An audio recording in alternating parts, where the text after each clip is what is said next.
தமிழ் மொழி வாழ்த்து பாடலை பாடுவோம்.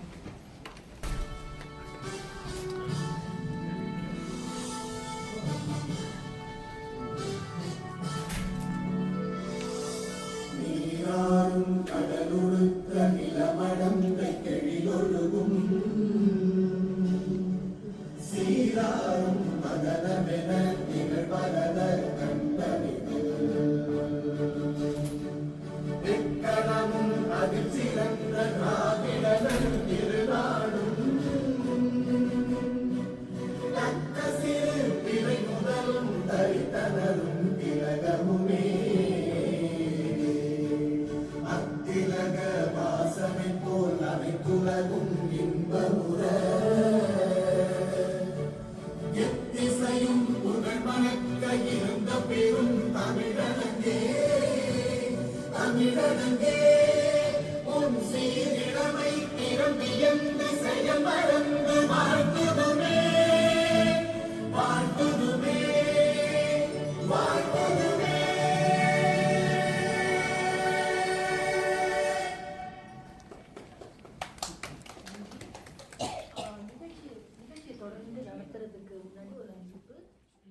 திரு அருண்மொழி அவர்கள் தான் நடத்தணும். ஆனால் அவங்களால அது செய்ய முடியாது. அதனால் நானே அதை நடத்தியிருக்கேன். அன்பிற்கினிய அறிஞர்களே, மாலை இனிய வணக்கம். முனைவர் மா ராஜுக்கண்ணு அவர்களின் 2 நூல் வெளியீட்டு விழாவிற்கு ஆர்வத்துடன் வருகை தந்திருக்கும் உங்கள் அனைவரையும் வரவேற்பதில் பெருமை அடைகிறேன். சிங்கப்பூரில் எல்லா காலங்களிலும் நூல் வெளியீட்டு விழா நடைபெறுவது வழக்கம் இல்லை. நூல் வெளியிடுவதில் சில பிரச்சனைகள் எழுவதுண்டு. நூல்கள் படைப்பதில் பலருக்கு இடர்பாடுகள் என்பதை அனைவரும் ஒப்புக்கொள்ள வேண்டும். எனினும் என் ஆசிரியர் அரும் முயற்சியால் 2 நூல்களை படைத்திருப்பது பாராட்டுக்குரியது. நிகழ்ச்சியை இறுதி வரை காத்திருந்து இலக்கிய வெள்ளத்தில் திளைத்து செல்லுமாறு வேண்டுகிறேன். அன்புடன் விடைபெறுவது இன்றைய அறிவிப்பாளர். நிகழ்ச்சிக்கு போயிடும். இப்போது நமது சிறப்பு விருந்தினர் முனைவர் கா சண்முகம் அவர்கள் நூல் வெளியீட்டு காணொளியை திறந்து வைப்பார்.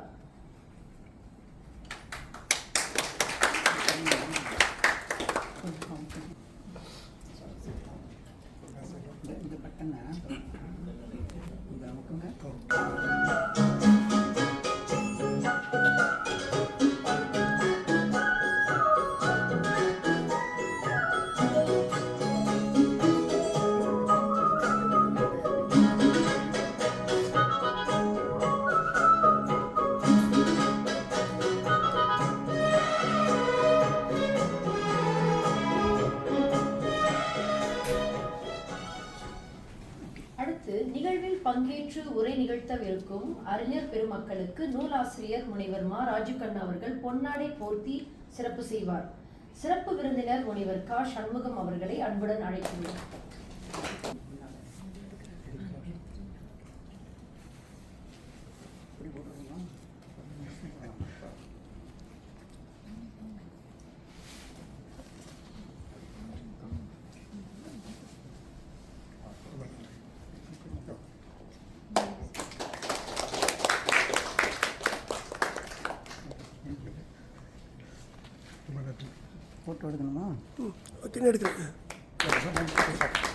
அடுத்து நூலாய்வு வழங்கவிருக்கும் பேராசிரியர் ஆ வீரமணி அவர்களை அன்புடன் அழைக்கிறோம்.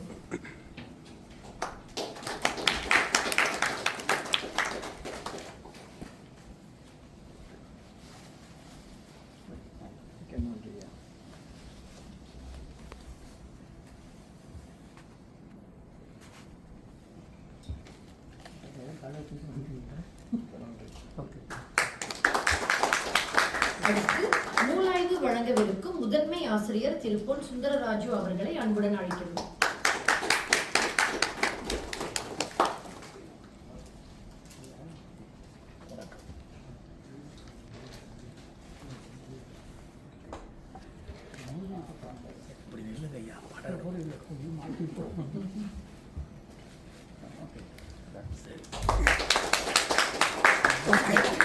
திரு அருண்மொழி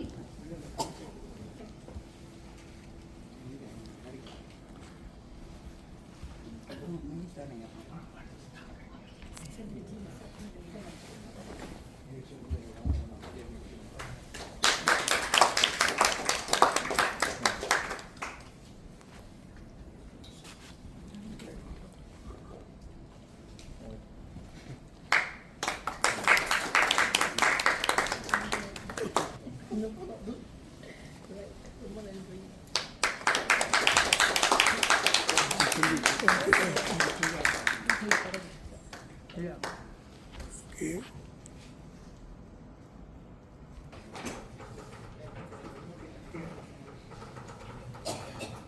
நிகழ்வில் சிறப்பு விருந்தினராக வருகை புரிந்திருக்கும் முனைவர் க. சண்முகம் அவர்கள் சிங்கப்பூர் ஆசிரியர் பயிற்சி கல்லூரியில் தொழில்துறை பட்டம் பெற்றவர்.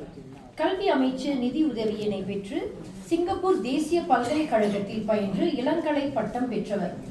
ஆஸ்திரேலியாவின் மெல்பர்ன் பல்கலைக்கழகத்தில் பயின்று முதுகலை பட்டம் பெற்றவர். ஆஸ்திரேலியாவின் வெஸ்டர்ன் பல்கலைக்கழகத்தில் முனைவர் பட்டம் பெற்றவர். தமிழ் ஆசிரியராக பணியை தொடங்கிய அன்னவர் உயர்நிலைப் பள்ளியில் ஆங்கில மொழி, வரலாறு ஆகியவற்றை கற்பித்தார். கல்வி அமைச்சில் பாடத்திட்ட குழுவில் பணியாற்றினார். யுனிசீம் பல்கலைக்கழகம், சிங்கப்பூர் சமூக அறிவியல் பல்கலைக்கழகம் ஆகியவற்றில் தமிழ்துறை தலைவராக பணியாற்றினார். இனி முனைவர் க. சண்முகம் அவர்களை அழைக்கிறோம்.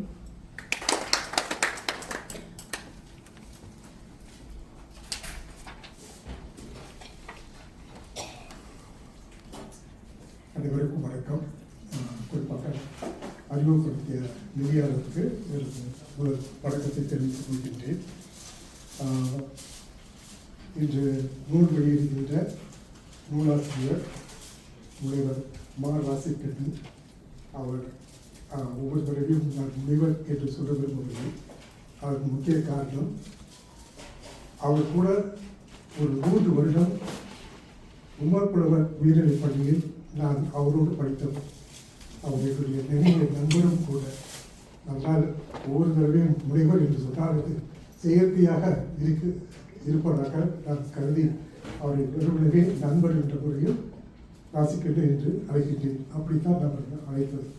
ஆக நூலாசிரியர் திரு முனைவர் ராசிக்கண்ணன் அவர்களுக்கும், அடுத்து இங்கே குழுமியுடைய நண்பர், குறிப்பாக எல்லாமே நண்பர்கள் தான், குறிப்பாக பேராசிரியர் வீரமணி அவர்களுக்கும், அடுத்து முதன்மை தலைமை ஆசிரியராக இங்கே பணியாற்றிய பொன் சுந்தரராசு எழுத்தாளர் அவருக்கும், அடுத்தது தமிழ் எழுத்தாளர் கழக தலைவர் ஆண்டியப்பன் அவர்களுக்கும் எனது வணக்கத்தை தெரிவித்துக் கொள்கிறேன்.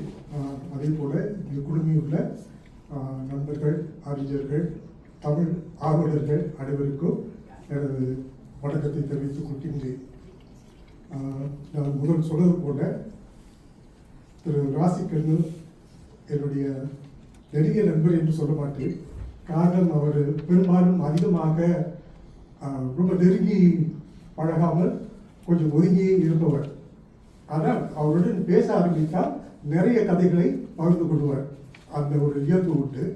ஏன்னா இது உமர்புலவர் பள்ளிக்கூடத்தில் அவர் வகுப்பில் நான் படிக்கும்போது நான் அறிந்து கொண்ட அவர் கூட படிக்கும்போது எந்த அளவு அவருடைய நெருங்கி பழகி பேசுகிறேன் என்பது கூட எனக்கு ஞாபகம் இல்லை, உண்மையாக சொல்லக்கூடாது. ஏன்னா உங்களுக்கு தெரியும், அது தமிழ் பள்ளிக்கூடத்தில் இந்த புறப்பாடு செயல்கள் எல்லாம் பொதுவாக மதியம் நடத்தப்படுவதில்லை. குடும்ப வரைக்கும் அந்த பாட நேரம், அதே போல் பெரும்பாலும் ஒதுங்கியே இருந்தோம். ஆனால் அவர் பயணித்த அதே கல்வி பயணத்தை நானும் மேற்கொண்டேன். அவர் தொடக்கப்பள்ளி ஆசிரியராக இருந்தார். பிற்பாடு உயர்நிலைப் பள்ளி, அடுத்தது கல்லூரி, தொடக்க கல்லூரி, அங்கேயும் அவர் பணியாற்றியிருக்கிறார். தேசிய கல்விக் கழகத்திலையும் அவர் ஒரு விரிவுரையாளராக பணியாற்றியிருக்கின்றார். அதன் பின்னர் நான் பணி செய்த சிங்கப்பூர் சமூக அறிவியல் பல்கலைக்கழகத்தில் அவர் ஒரு விரிவுரையாளராகவும் பணியாற்றியிருக்கின்றார். அந்த வகையில் அவரை எனக்கு நன்றாக தெரியும். நல்ல தமிழ் பற்று உடையவர். அடுத்தது தீர்க்கமாக சிந்திக்க ஒரு இயல்பு அவரிடம் உண்டு. நுட்பமாக எதையும் கவனிப்பவர். பொதுவாக ஒரு எழுத்தாளர்களுக்குள்ள அத்தனை பண்புகளும் அவரிடம் இருக்கின்றது. நான் இதுதான் முதல் முறை கிடையாது. அவருடைய ஏற்கனவே அவர் வெளியிட்ட நூல் வெளியீட்டு விழாவுக்கு வந்திருக்கின்றேன். நிறைய படங்கள், நிறைய குறிப்புகளில் அவர் குறித்து வைத்திருக்கின்றார். அது பொதுவாக பொன் சுந்தரராஜுக்கு தெரியும், டாக்டர் பேராசிரியர் வீரமணிக்கு தெரியும். பொதுவாக எழுத்தாளர்கள் வந்து சிறு சிறு சம்பவங்கள் எல்லாம் அவர்கள் குறித்து வைக்கின்ற ஒரு பழக்கம் உள்ளவர்கள். ஆக அந்த வகையில் அந்த நூல் எழுதும்போது அவர்களுக்கு அது கை கொடுக்கிறது. அடுத்தது பொதுவாக நீங்கள் பார்த்தீங்க என்றால் இன்றைக்கு நூல் வெளியீடு வந்து அதிகமாக நடந்து வருகின்றது என்று தான் சொல்ல வேண்டும்.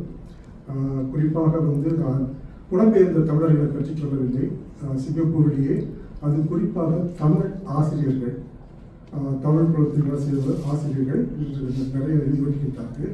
அதில் நான் சொன்னது போல பொன் சுந்தரராஜ் அவர்கள் பல காலமாக புதினம், சிறுகதை போன்ற பகுதி எழுதி வருகின்றார். அதே போல இன்று நூல் வெளியிடுகின்ற நண்பர் ராசிகன் அவர்களும் தொடக்க காலம் முதல் தொடர்ந்து எழுதி வருகின்றார். இன்னொருவர் வந்து சொல்வதென்றால் மசூல், அவரும் என்னுடைய நண்பர் தான். அவரும் நிறைய எழுதி வருகின்றார். அவருடைய நூல்கள் வந்து தமிழிலும் ஆங்கிலத்திலும் வருகின்றது. அதே போல ERP மாணிக்கம் அவரும் எழுதி வருகின்றார். இன்னொரு நண்பர் தமிழாசிரியர் சங்கத்தின் ஆலோசகராக இருக்கின்ற சாமிக்கன் அவர்கள் தமிழும் நானும் என்ற ஒரு நூல் வெளியிட்டிருக்கின்றார். அருமையான நூல். அடுத்து நான் இங்கே குறிப்பிடுவது தமிழ் ஆசிரியர்களாக இருந்தவர்களை பற்றி தான் சொல்கின்றேன், அப்பாற்பட்டு நான் வரவில்லை. அடுத்து நீங்கள் பார்த்ததுன்னா பொதுவாக இன்னும் வந்து பார்வதி பூபாலன் அமரர் அவங்களும் நிறைய எழுதியிருக்கின்றார்கள். தேசிய கல்விக் கழகத்தில் நீண்ட காலம் பணியாற்றிய கோவிந்தசாமி அவரும் நிறைய நூல்கள் எழுதியிருக்கின்றார்கள். ஆக நீங்கள் பார்த்தோம்னா ஒரு பெரிய ஒரு பட்டியலே நம்ம சொல்லலாம். அடுத்தது வந்து பொதுவாக கவிதைகளும் நிறைய எழுதி வருகின்றார்கள். ஆக பொதுவாக கட்டுரை அதிகம் என்று சொல்ல முடியாது, ஆனால் கவிதை, அதே மாதிரி புதினம், சிறுகதைகள் அந்த மாதிரி பகுதியாகவே நிறைய எழுதி வருகின்றார்கள். இது ஒரு நல்ல அறிகுறி. ஏன்னா பொதுவாக இந்த நாட்டில் வந்து பிறந்து இங்கு உள்ள தமிழ் சூழலை அறிந்து கொண்டு எழுதுகின்றவர்கள் வந்து உண்மையிலேயே பாராட்டக்கூடியவர்கள். அந்த வகையில் அவர்கள் எழுதுவது வந்து சிறப்பான ஒன்று. இன்னொன்று என்னுடைய சொந்த கருத்து, நான் அதிகமாக பேச விரும்பவில்லை. ஏன்னா வாழ்க்கை என்பது சுருக்கமாக இருப்பது நல்லது என்று நினைக்கின்றேன். எனக்கு ஞாபகம் இருக்குது, சில வருடங்களுக்கு முதல்ல நான் ஆகியவர்கள் அவர்கள் என்னை அவருடைய நிகழ்ச்சிக்கு அழைத்திருந்தார்கள். அப்போது பல வருடங்கள் முன்பு ஒரு வேண்டுகோள் விடுத்தேன். என்ன வேண்டுகோள் என்றால் சுருக்கம் இதுதான், நிறைய எழுதுகின்றார்கள், ஏன் சொல்லணும்னா பாராட்டப்படக்கூடியது. என்னுடைய ஒரு ஆதங்கம், ஒரு வேண்டுகோள் என்னன்னா, இந்த சிறுவர் இலக்கியம் அந்த பகுதியை யாரும் தொடாமல் இருக்கின்றார்கள் என்பது ஒரு குறைபாடு. சிறுவர் இலக்கியம் என்று நான் சொல்லுவது பெரிய நாவல்கள்லாம் எழுதுவதும் கிடையாது. இந்த மாணவர்களுக்கு, பள்ளியில் படிக்கின்ற மாணவர்களுக்கு, குறிப்பாக பாடல் வகுப்பு, தொடக்கப்பள்ளி மாணவர்கள், அந்த மாணவர்களுக்கு நூல்கள் எழுதப்பட வேண்டும். அது வந்து பெரிய கதையா, நீண்ட கதையா, புதினமாக இருக்க வேண்டும் என்பது கிடையாது. சிறு கதைகள், நன்றாக வர்ணங்கள் உள்ள அட்டை பதிப்பு, அந்த மாதிரி நிறைய நூல்கள் வர வேண்டும். நூல்கள் இல்லை என்று சொல்லவில்லை, கல்வி அமைச்சு மற்ற தனியார்கள் எல்லாம் நிறைய எழுதி கொண்டு வருகின்றார்கள். ஆனால் அதை பார்க்கும்போது சில குறைபாடுகள் நான் பார்க்கின்றேன். நான் ஆசிரியர் என்ற முறையில் இன்றும் நான் தேசிய கல்விக் கழகத்தில் பகுதி நேர விரிவுரையாளராக பணியாற்றி வருகின்றேன். பள்ளிகளுக்கு மேற்பார்வை பயிற்சி பெறுகின்ற ஆசிரியர்களுக்கு பள்ளிக்கூடத்தில் மேற்பார்வையில் பார்க்கின்றேன். அங்கு பார்க்கும் பொழுது உயர்நிலை பள்ளிக்கு போகின்றேன், அதே போல தொடக்க பள்ளிக்கும் போகின்றேன். அங்கு பார்க்கும்போது நம்முடைய தமிழ் மாணவர்களால் இன்னும் தமிழ் எழுத்துக்களையே அடையாளம் காண முடியாத ஒரு அவல நிலையை பார்க்கின்றோம். நான் இதை பொய்யா உங்ககிட்ட சொல்லவில்லை, இதுதான் நிலைமை, உண்மையான நிலைமை இதுதான். தமிழ் எழுத்துக்கள், அதுவும் உயர் தமிழ் உயர்நிலை 3ல் படிக்கின்ற மாணவர்களுக்கு தங்கு தடை இல்லாமல் ஒரு வாக்கியத்தை படிக்க முடியவில்லை. ஆக பாடநூலில் படிக்கின்றார்கள், 6 வருடம் தொடக்க வகுப்பில் தொடக்க பள்ளியில் படிக்கின்றார்கள், 4 வருடம் உயர்நிலை பள்ளி, அடுத்தது 2 தொடக்க கல்லூரியில் படிக்கின்றார்கள்.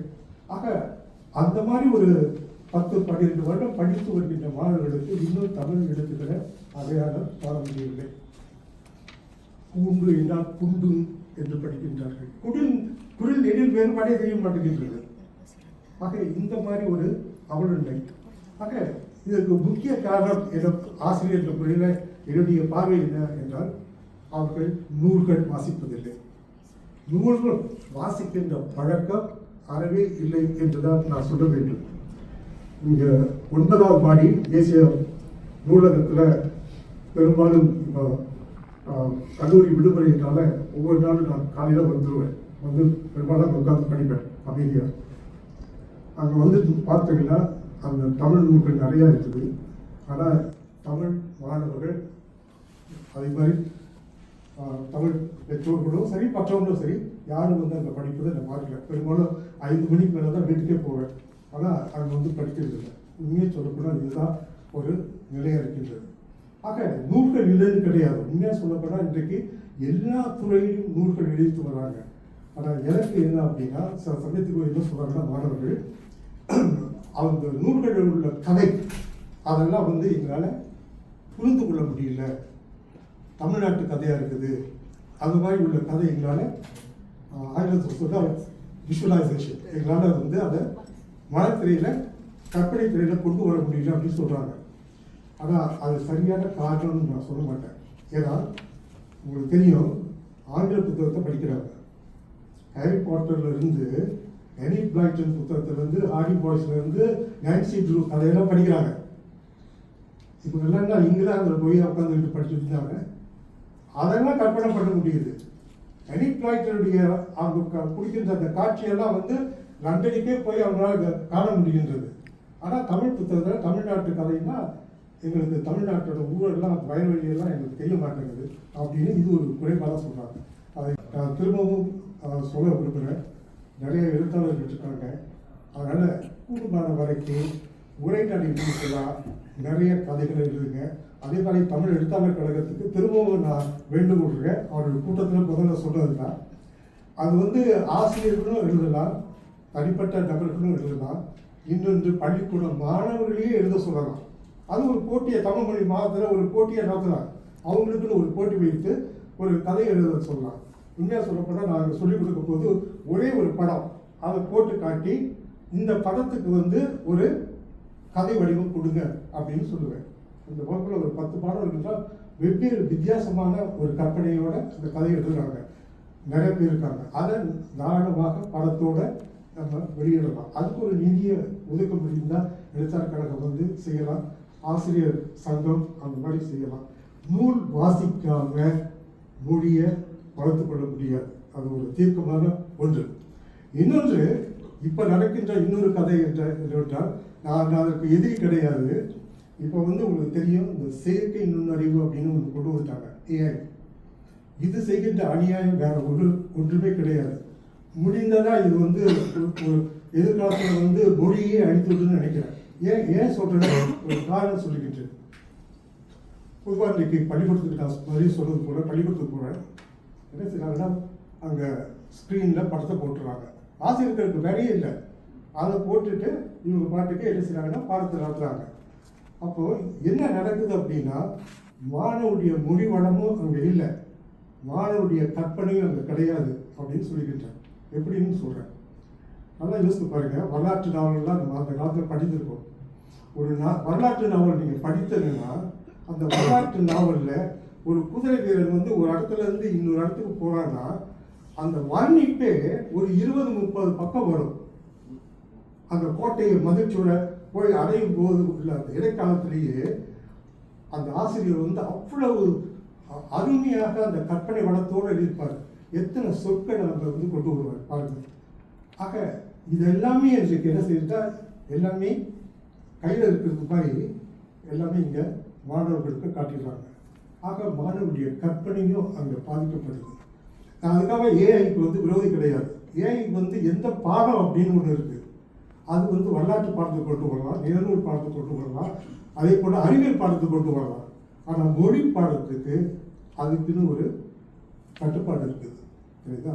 அது அந்த மாதிரி அதிகமாக அங்கே கொண்டு வரும்போது அங்கே ஆசிரியர்களுக்கு அவங்களும் மொழி வளர்த்துக்கொள்ள முடியல, மாணவருடைய மொழி வளர்த்துக்கொள்ள முடியல. ஏன்னா அவங்க வாசிக்கிறதே கிடையாது. சரிங்களா? நான் முன்பு சொல்றது போல தேசிய கல்வி கழகத்தில் இன்னும் பணியாற்றிட்டு வரேன், பகுதி நேரமாக. அங்கே 2வது மாடியில் அவ்வளோ நூல்கள் இருக்குது. ஆனால் யாரும் போயிருங்க இரவு வாங்கியோ உட்கார்ந்தோ படிக்கிறது இல்லை. சரிங்களா? இன்னொன்று நாம் மட்டும் இல்லை, சொல்கிறது தவறாக இருக்கிறோன்னா, அடுத்த ஒரு இடம் இருக்கிறாங்க மலாய்க்காரங்க, அவங்களும் இங்கேயும் 9வது மாடிக்கு வர்றதில்லை. அதே போல் அங்கேயும் நூலை வாசிக்கிறது. ஆனால் இந்த வாசிப்பு பழக்கம் சரி, இது எல்லாமே இந்த சீடர்கள் நிறைய வாசிக்கின்றார்கள். ஆக கூடுமான வரைக்கும் நான் திரும்பவும் இந்த வேண்டுகோளை சொல்கிறேன். இந்த சிறுவர் இலக்கியம் அப்படின்னு சொல்லுகின்ற இந்த கதை சொற்கள் அந்த கையாளும் போது சில நூல்கள் பார்க்குறேன். உண்மையாக சொல்லப்போனால் அந்த 9வது மாடியில் அங்கே டிஸ்பிளே பண்ணி வச்சுருக்காங்க. அந்த நூலை பார்க்கும்போது மாணவர்களுக்கு எழுதும்போது கொஞ்சம் பத்திரமாக எழுதணும். சொற்களை சேர்த்து சேர்த்து எழுதியிருக்கிறாங்க. இப்போ உதாரணமாக வந்து கொண்டிருந்தார் அப்படின்னு சொல்லும்போது இதில் எத்தனை சொற்களை இணைத்து எழுதியிருக்காங்கன்னு பாருங்க. நம்ம அசை சிலபல் அப்படின்னு சொல்கிறோம். அந்த அசை என்ன எடுத்துக்கிட்டோம்னா ஒரு 3-4 அசைகள் வருது. இது நான் யாப்பு இலக்கியத்தை பற்றி சொல்லலை, யாப்பு நேரிசை நிறைசை அதை பற்றி சொல்லலை. ஆங்கிலத்தில் சிலபல் அப்படின்னு சொல்லுவோம். பட்டம் அப்படின்னா பட்டம் 2 அசை. அந்த மாதிரி இதில் நிறைய சேர்த்து எழுதும் போது மாணவர்கள் வாசிக்கிறதுக்கு முடியல. இன்றியமையாதது இன்னும் கஷ்டம், அங்கு இங்கு சேர்த்து சேர்த்து எழுதுறாங்க. இது மேல் உயர்நிலை பள்ளி அந்த மாதிரி போக போக படிப்படியாக கொண்டு போகலாம். ஆனால் தொடக்க வகுப்பிலேயே அவங்களுக்குன்னு எழுதப்படுற புத்தகத்தில் இந்த மாதிரி சொற்களெல்லாம் சேர்த்து எழுதும்போது மாணவர்கள் படிக்கிறது சுவாரஸ்யம் இல்லாமல் வேணாம் அப்படின்னு ஒதுக்கி வைக்கிறாங்க. தயவுசெய்து தமிழ் ஆர்வங்களும் சரி கூடுமான வரைக்கும் இதெல்லாம் கவனித்து இன்னும் எழுதணும். எழுதுறவங்க நிறைய இருக்காங்க. உண்மையாக சொல்லலாம், மாணவர்களுக்கு நிறையா ஒரு கருப்புகளை வைத்து எழுதணும்னு அவசியமே கிடையாது. சுருக்கமாக நிறையா எழுத முடியும். அது சிங்கப்பூரில் பிறந்து இங்கேயும் படித்தவங்க நிறைய பேர் இருக்காங்க. தயவுசெய்து அதில் கொஞ்சம் கவனம் செலுத்தி இந்த சிறுவர் இலக்கியம் மாணவர்களுக்கு இந்த இலக்கியத்தை கொண்டு வாங்க. நான் கவிதையை அதிகமாக நான் வலியுறுத்தலை. ஏன்னா உரைநடை என்பது வித்தியாசம், கவிதை என்பது வித்தியாசம். அந்த காலத்தில் நீங்கள் பார்த்தீங்கன்னா நாங்கள்லாம் படித்தது அழவழிப்பா, பூவண்ணன் அவனுடைய பாடல்கள் கூட, கதிரீசன் அவனுடைய பாடல்லாம் படித்தோம். இன்னும் எனக்கு ஞாபகம் இருக்குது, அமிர்த வாசகம் அப்படின்னு ஒரு நூல் பயன்படுத்துகிறோம் 1வது வகுப்பில். நான் படிக்கும்போது அதான் பயன்படுத்துகிறேன்.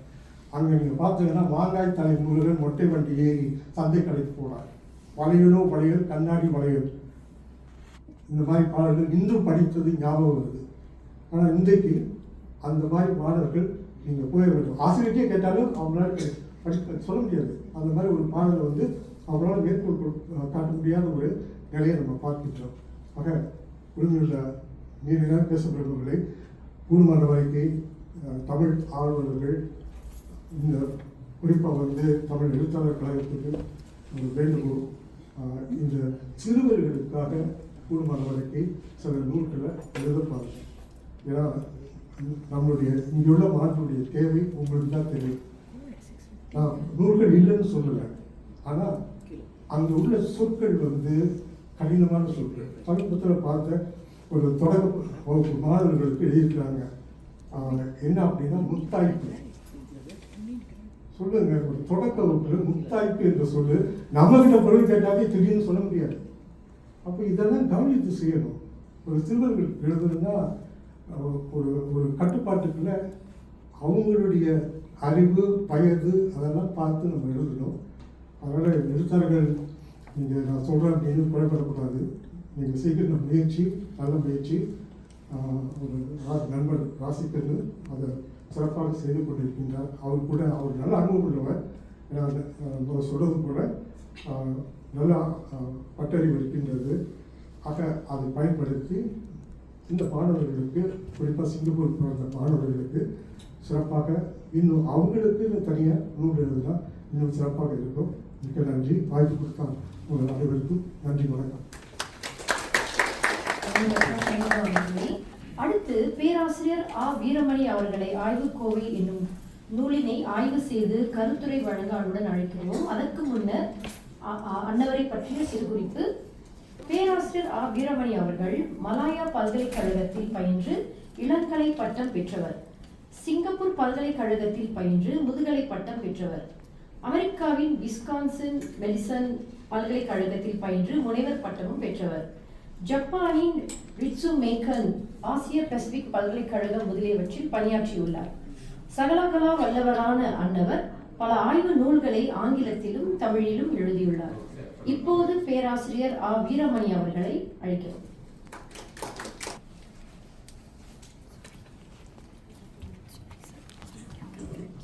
முனைவர் மா ராஜகண்ணு அவர்களின் 2 நூல்கள் வெளியீட்டில் பங்கெடுப்பதில் பெரும் மகிழ்ச்சி அடைகிறேன். முனைவர் மா ராஜகண்ணு பல ஆண்டுகளாக எனக்கு தெரியும். அதாவது என்னுடைய ஆங்கில கட்டுரை ஒன்றில் நாரிஸ் ரோட் முச்சந்தி கடையை பற்றி எழுதியிருக்கிறேன். ராஜகண்ணுக்கு தெரியும். நாரிஸ் ரோட்டில் ஒரு முச்சந்தி கடையில் அவர் பேர் மறந்துட்டேன். அந்த அந்த அந்த கூட்டு கடையில் தான் அந்த காலத்தில் பல தமிழாசிரியர்களோடு அப்பொழுது நாங்கள்லாம் இளைஞர்கள். நான் ப்ரீ யூனிவர்சிட்டி 1 and 2 படிச்சுக்கிட்டு இருந்தேன். படிக்க முடியாத நேரங்களில் அங்கே போய் உட்காந்து அந்த பாய் கூட பேசிக்கிட்டு இருப்பேன். அந்த பாய் கூட பேசுகிறதுக்கு இன்னும் பல பேர் வருவாங்க. அதை பற்றி ஆங்கிலத்தில் எழுதியிருக்கிறேன். நேற்று கூட தமிழாசிரியர் சங்க 75வது ஆண்டு விழாவில் என்னை காணொலி எடுத்து அந்த இதை போட்டாங்க. அது பலருக்கு புரிஞ்சிருக்காது. இந்த நாரிஸ் ரோடு முச்சந்தி கடை இப்போ அதெல்லாம் காணா போயிடுச்சு. சிங்கப்பூரில் நாரிஸ் ரோடு இருக்குது, அந்த முச்சந்தி கடையெல்லாம் காணா போயிடுச்சு. அங்கு சந்தித்த பலரில் முனைவர் மா ராஜகண்ணு ஒருவர். எனக்கு முன்பு பேசிய முனைவர் சண்முகம் சொன்னது போல் அவர் பலரோடு பேச மாட்டார். அங்கே அமர்ந்தது கூட இல்லை, தாண்டி செல்வார், அவ்வளோதான்.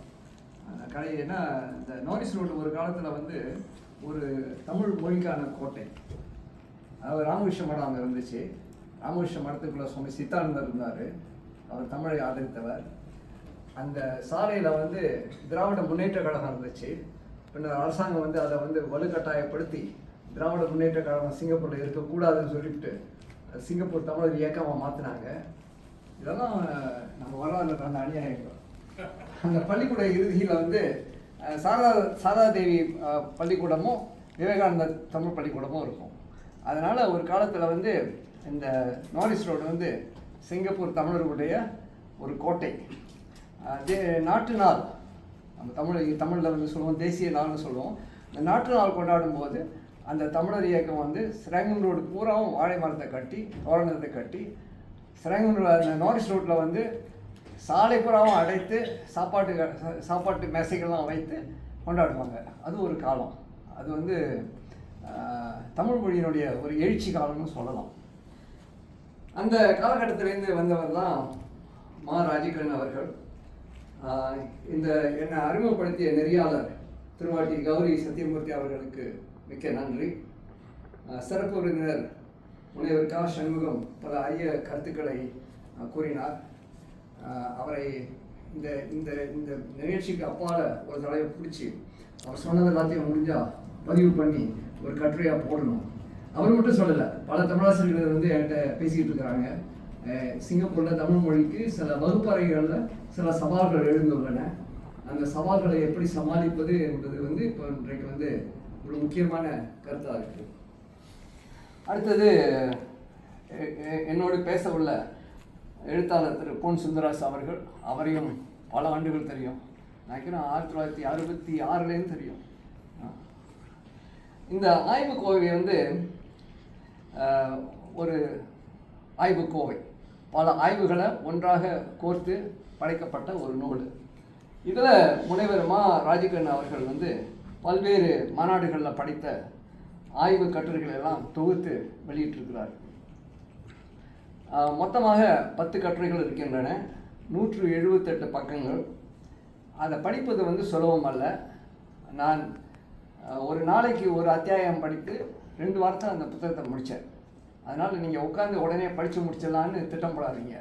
அதை படிக்கிறதா இருந்தால் மற்ற வேலைகளோட ஒரு நாளைக்கு ஒரு அத்தியாயத்தை படிங்க. அந்த புத்தகத்தை முடிச்சிடலாம்.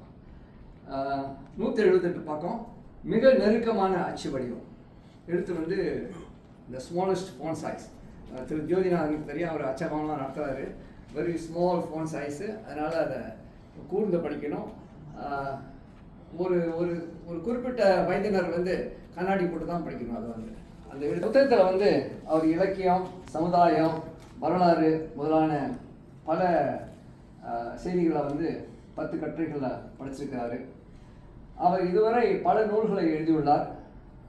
ஓரிரு நூல் வெளியீட்டுக்கு நான் வந்து பேசியிருக்கிறேன், முன்னுரை கொடுத்துள்ளேன். அவர் எழுதிய பல நூல்களில் எனக்கு பயனுள்ள நூல் வந்து சுயமரியாதை சுடரொளி, மாண்புமிகு சி. நடராசன் அவர்களை பற்றி சிங்கப்பூர் தமிழர் 201 என்ற நூலில் அவரை பற்றிய செய்தி வந்து இருக்கிறது என்றால் அது வந்து முனைவர் மா. ராஜகண்ணன் கொடுத்த செய்திகள் தான். இல்லை என்றால் அவரை பற்றி சமுதாயம் மறந்தது போல அந்த நூலிலும் மறந்திருப்போம். அடுத்தது கவிதை அரும்பு என்ற நூலை எழுதியிருக்கிறார். அவர் தனது வாழ்க்கையை முன்வைத்து நெஞ்சிலாடும் நினைவுகள் என்ற நூலை எழுதியிருக்கிறார். அதோடு அவர் தேசிய கல்விக் கழகத்தில் சிறப்பு விரிவுரையாளர் இருந்தபோது சிறப்பு பயிற்சி திட்ட தமிழ் துறையில் கல்வி பயணம் என்ற நூலை அங்கு படித்த மாணவர்களை வைத்து எழுதி முயன்றிருக்கிறார். அதைவிட முக்கியமான நூல் வந்து அவருடைய முனைவர் பட்ட நூல் என்று சொல்லலாம். சிங்கப்பூரில் தமிழ் கல்வி வரலாற்று நோக்கில் 1950 முதல் 2009 வரை. இந்த நூலுக்கு நான் வந்து முன்னுரையை கொடுத்துள்ளேன். அந்த நூல் வெளியீட்டிலும் கலந்து கொண்டுள்ளேன். அடுத்தது கதை அரும்பு, சிறுகதை கனிகள், கதை சோலை என்ற பல இளையர்களுடைய தொகுப்பெல்லாம் சேர்த்து நூல்களாக வெளியிட்டிருக்கிறார். இவரை பற்றி சிங்கப்பூர் தமிழர் 202 நூலில் வந்து நாங்கள் பதிவு பண்ணியிருக்கிறோம். ஏனென்றால் இன்றைக்கு வந்து சிங்கப்பூரில் பல தமிழ் ஆளுமைகள், தமிழ் சான்றோர்கள், மாமனிதர்கள், நான் பயன்படுத்த சொல்வது மாமனிதர்கள். ஏன்னா அவங்க ஒவ்வொருத்தவங்களும் பெரிய செயல்களை சிங்கப்பூர் தமிழ் வளர்ச்சிக்கு செஞ்சுருக்கிறாங்க. அவங்கள பற்றிலாம் எழுதியிருக்கிறோம். அதில் வந்து முனைவர் மா. ராஜகண்ணன் இடம்பெற்றுள்ளார். பக்கம் 97 101 பக்கம் வரை சுந்தரவல்லி ரவீந்திரன் என்றவர் அவரை பற்றி 2019 தொகுதி 1 எழுதியிருக்கிறார். இன்றைய நிகழ்ச்சிக்கு கூட அந்த நூலை படித்துவிட்டு தான் வந்தேன். இல்லை என்றால் அவரை பற்றி எனக்கு ஆழமாக தெரியாது. நல்ல வேலை அந்த நூலாவது போட்டதுனால சிங்கப்பூரில் படிக்கிறாங்களோ இல்லையா, எனக்கு முன்னுக்கு பேசிய சிறப்பு விருந்தினர் சொன்னது போல் சிங்கப்பூரில் நூல் படிப்பது ரொம்ப குறைவு. இதை வந்து யார் படிக்க போகிறான்னு எனக்கு தெரியும். பெக்கிங்கில் படிப்பாங்க, பெய்ஜிங் லைப்ரரியில் இருக்கும், டோக்கியோ லைப்ரரியில் படிப்பாங்க, மாஸ்கோ லைப்ரரியில் படிப்பாங்க, லண்டன் லைப்ரரி ஆஃப் காங்கிரஸ், இதை போல இடங்களில் தான் இந்த நூல் வந்து எதிர்காலத்தில் பாராட்டப்படும். சிங்கப்பூரில் தமிழர்கள் இதெல்லாம் படிக்க மாட்டாங்க. ஆனால் ஒன்று நான் சொல்லுவேன், இன்றைய தமிழ் முரசு அது நல்லா செய்கிறாங்க. யாராவது செத்து போட்டால் அந்த 2 தொகுதிகளையும் புரட்டி பார்த்து அவங்கள பற்றி செய்தி இருந்தால் தமிழ் முரசில் போடுறாங்க. அதனால் இது போல் புத்தகங்கள் வந்து மனிதர்களை முன்வைத்து எழுதுகின்ற புத்தகங்கள் வந்து சில பயனுள்ளதுன்னு நினைக்கிறேன் சிங்கப்பூரில். இப்போ இந்த ஆண்டு இறுதிக்குள்ளே தொகுதி 3, 4 மாலதி பாலா வந்து எனக்கு செக்ரட்டரி மாதிரி ஒவ்வொரு நாளும் ஓடி ஆடி வேலை செஞ்சிட்ருக்குறாங்க. அடுத்த ஆண்டு வால்யூம் 5 இதை முடித்து 1000 தமிழர்களை பற்றிய சிங்கப்பூர் தமிழர்களை பற்றிய வரலாறு மூளை பெற்றுடும். அதுக்கு பிறகு அந்த அந்த அந்த தொடர் வந்து நின்றுவிடும். இவர் வந்து முனைவர் ராஜகண்ணனை பற்றி பேசுகிறதா இருந்தால் அவர் பல விருதுகளை பெற்றுள்ளார்.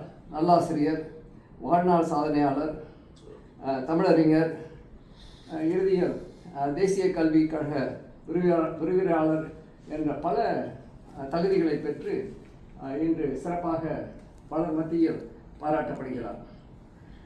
அவர் எழுதிய 10 கட்டுரைகள், நூலில் உள்ள 10 கட்டுரைகளில் 4 கட்டுரைகள் வந்து சிங்கப்பூர் தொடர்புடையது. 6 கட்டுரைகள் வந்து தமிழ் இலக்கிய பார்வைகள், தமிழ் இலக்கிய உலகில் முக்கியமான சிந்தனை நூல்களை ஆராய்கின்றன. முதலில் 4 சிங்கப்பூர் தொடர்புடைய கட்டுரைகளை நான் இங்கு சிறப்பாக சொல்ல விரும்புகிறேன். சிங்கப்பூரில் தமிழ் இலக்கியமும் சிங்கப்பூரில் தமிழும் இலக்கியமும் என்ற கட்டுரை வந்து தொடக்க காலத்தில் இங்கு கிறிஸ்தவ பள்ளிகள் தான் தமிழை வளர்த்தன. அதற்கு காரணம் கிறிஸ்தவர்கள் பைபிளை தமிழில் படிக்க வேண்டும் என்ற காரணத்தால் அவர்கள் தங்கள் பிள்ளைகளை சிங்கப்பூரில் தமிழ் பள்ளிக்கு அனுப்பினார். மற்றவர்கள்லாம் வந்து உங்களுக்கு தெரியும், என்னுடைய தாத்தாவை சொல்ல முடியாது, தாத்தாவோட தாத்தாவெலாம் சொல்ல முடியாது. ஆனால் பலருடைய தாத்தாவுடைய தாத்தாவெல்லாம் சிங்கப்பூருக்கு வரும்போது ஆயிரம் ஆண்டுகள் வந்து தமிழை பேசுகிறாங்களே தழிய தமிழை எழுதுனதே இல்லை. சிங்கப்பூருக்கு வந்த பிறகு தான் அவங்களுடைய பேர பிள்ளைங்க அவங்களுடைய பிள்ளைங்க தமிழ் எழுத ஆரம்பித்தாங்க. இதுதான் தமிழகத்தில் நிலவிய கல்வி நிலை. ஒரு கூட்டம் பெரிய பெரிய அறிஞர்களாக இருந்தாங்க, தமிழில் எழுதினாங்க, கவிதை எழுதினாங்க, புறநானூறு படித்தாங்க, அகநானூறு படித்தாங்க, இதெல்லாம் படித்தாங்க. ஆனால் பெரும்பாலான தமிழர்கள் தமிழகத்தில் வந்து தமிழ் எழுத படிக்க தெரியாது அவங்களுக்கு. சிங்கப்பூர் மலாயா வந்தவர்கள் தான் இந்த வெள்ளைக்காரன் போட்ட ஒரு சட்டத்தினால ஒரு கூட்டமாக தமிழர்கள் வாழ்ந்தாங்கன்னா அந்த இடத்துல ஒரு 4ஆவது வகுப்பு வரைக்கும் தமிழ் இருக்கணும். அதனால் பல தொழிலாளர்களுடைய பிள்ளைங்க வந்து முதல் தலைமுறையாக ஆயிரம் ஆண்டுகளுக்கு பிறகு தமிழ் பள்ளிகளுக்கு சென்றாங்க. அது சிங்கப்பூருடைய தமிழ் பள்ளிகள் வரலாறு பற்றி எழுதுவங்க வந்து இதை குறிப்பிடணும். ஏன்னா இது வந்து ஒரு பெரிய வெடிவெள்ளி தமிழ் மொழிக்கு இந்த வட்டாரத்தில், தென்கிழக்கு ஆசியா வட்டாரத்தில், இங்கே மட்டும் இல்லை, வட சுமத்ரா, பர்மா, எல்லா நாடுகள்லையும் அந்த வெள்ளைக்காரன் போட்ட சட்டத்தினால தமிழ் பிள்ளைங்க ஆயிரம் ஆண்டுகள் தமிழே பேசாத, தமிழை எழுதாத குடும்பத்தில் பிறந்த பிள்ளைங்க வந்து தமிழை படிக்க ஆரம்பித்தாங்க. 60 தொடங்கினது. அது ஒரு அரசியல் அடிப்படை. அன்றைக்கு லிமி ஹாக் வந்து சீஃப் மினிஸ்டராக இல்லாமல் இருந்திருந்தான் அந்த காலகட்டத்தில். அநேகமாக நம்ம ஊருக்குள்ள தமிழ் உயர்நிலை பள்ளிக்கு நிலமும் கிடச்சிருக்காது, அந்த வசதியும் கிடச்சிருக்காது, பணமும் கொடுத்துருக்க மாட்டோம் அரசாங்கம். பிஏபி ஆட்சிக்கு வரத்துக்கு முன்பே லிமி ஹாக் வந்து அதற்கு அனுமதித்ததுனால அந்த ஊருக்குள்ள தமிழ் உயர்நிலை பள்ளி சிங்கப்பூரில் உயர்ந்தது. அதன் வழி இன்றைக்கு இங்கே உட்கார்ந்துருக்க பலர் வந்து அந்த பள்ளியை படித்ததுனால தமிழாசிரியர்கள் ஆகி பெரிய பெரிய மனிதர்களாக இன்றைக்கு சிங்கப்பூரில் வளம் வர்றாங்க. அந்த லிமி ஹாக் வந்து ரொம்ப பாராட்டணும். நேற்று கூட ஒரு நிகழ்ச்சியில் எல்லாம் சொன்னாங்க, எல்லாம் லீக்வானியம் தான் செஞ்சாருங்க. லீக்வானியம் ஊருக்குள்ள தமிழ் பள்ளியை தொடங்கலை, லிமி ஹாக் தான். அதோட திறப்பு விழா கூட லிமி ஹாக் தான் வந்தார். அப்போ வந்து அது எதிர்கட்சி உறுப்பினராக இருந்தார். இதெல்லாம் வரலாறு. அப்புறம் அவருடைய கட்டுரையை நல்லா படித்து பார்க்கும்போது 1958 110 தொடக்க பள்ளிகளில் தமிழ் மொழி பாடமாக இருந்தது சிங்கப்பூரில். இதெல்லாம் வந்து இன்றைக்கு வந்து பாலர் பள்ளிகள் முதல் பல்கலைக்கழகம் வரை தமிழ் ஏதோ ஒரு வகையில் கற்றுக் கொடுக்கப்படுகிறது, பேசப்படுகிறது, படிக்கப்படுகிறது. அப்புறம் அவர் சிங்கப்பூர் தமிழ் நாவல்கள் வளர்ச்சி பற்றி ஒரு நல்ல கட்டுரை எழுதியிருக்கிறாரு. அப்புறம் சிங்கப்பூர் தமிழ் இலக்கிய வரலாறு 1965 வரை எழுதியிருக்கிறாரு. அப்புறம் சிங்கப்பூரில் எழுதுகிற ஒரு எழுத்தாளர், அதாவது பாவலர் யூசுப் ராவுத்தர் ரஜீத் அவர்களின் பொன் மனம் இருந்தால் புவி வசமாகும் 2 தொகுதிகள் அந்த நூல். இந்த இந்த இந்த கட்டுரையை படித்த பிறகு தான் அந்த 2 தொகுதியிலையும் நான் எடுத்து படித்தேன். அதுக்கு முன்பு எனக்கு தெரியும் அந்த தொகுதிகள் இருக்குன்னு, ஆனால் அதில் கவனம் செலுத்தலை. இந்த கட்டுரையை படித்த பிறகு அதை படித்தேன். அதில் வந்து தமிழகம், சிங்கப்பூர், இதனுடைய பொருளாதார வாழ்க்கையை பற்றி நல்ல சிறப்பாக இந்த கட்டுரையில் எழுதியிருக்கிறாரு. இதெல்லாம் பாராட்டப்பட வேண்டியது.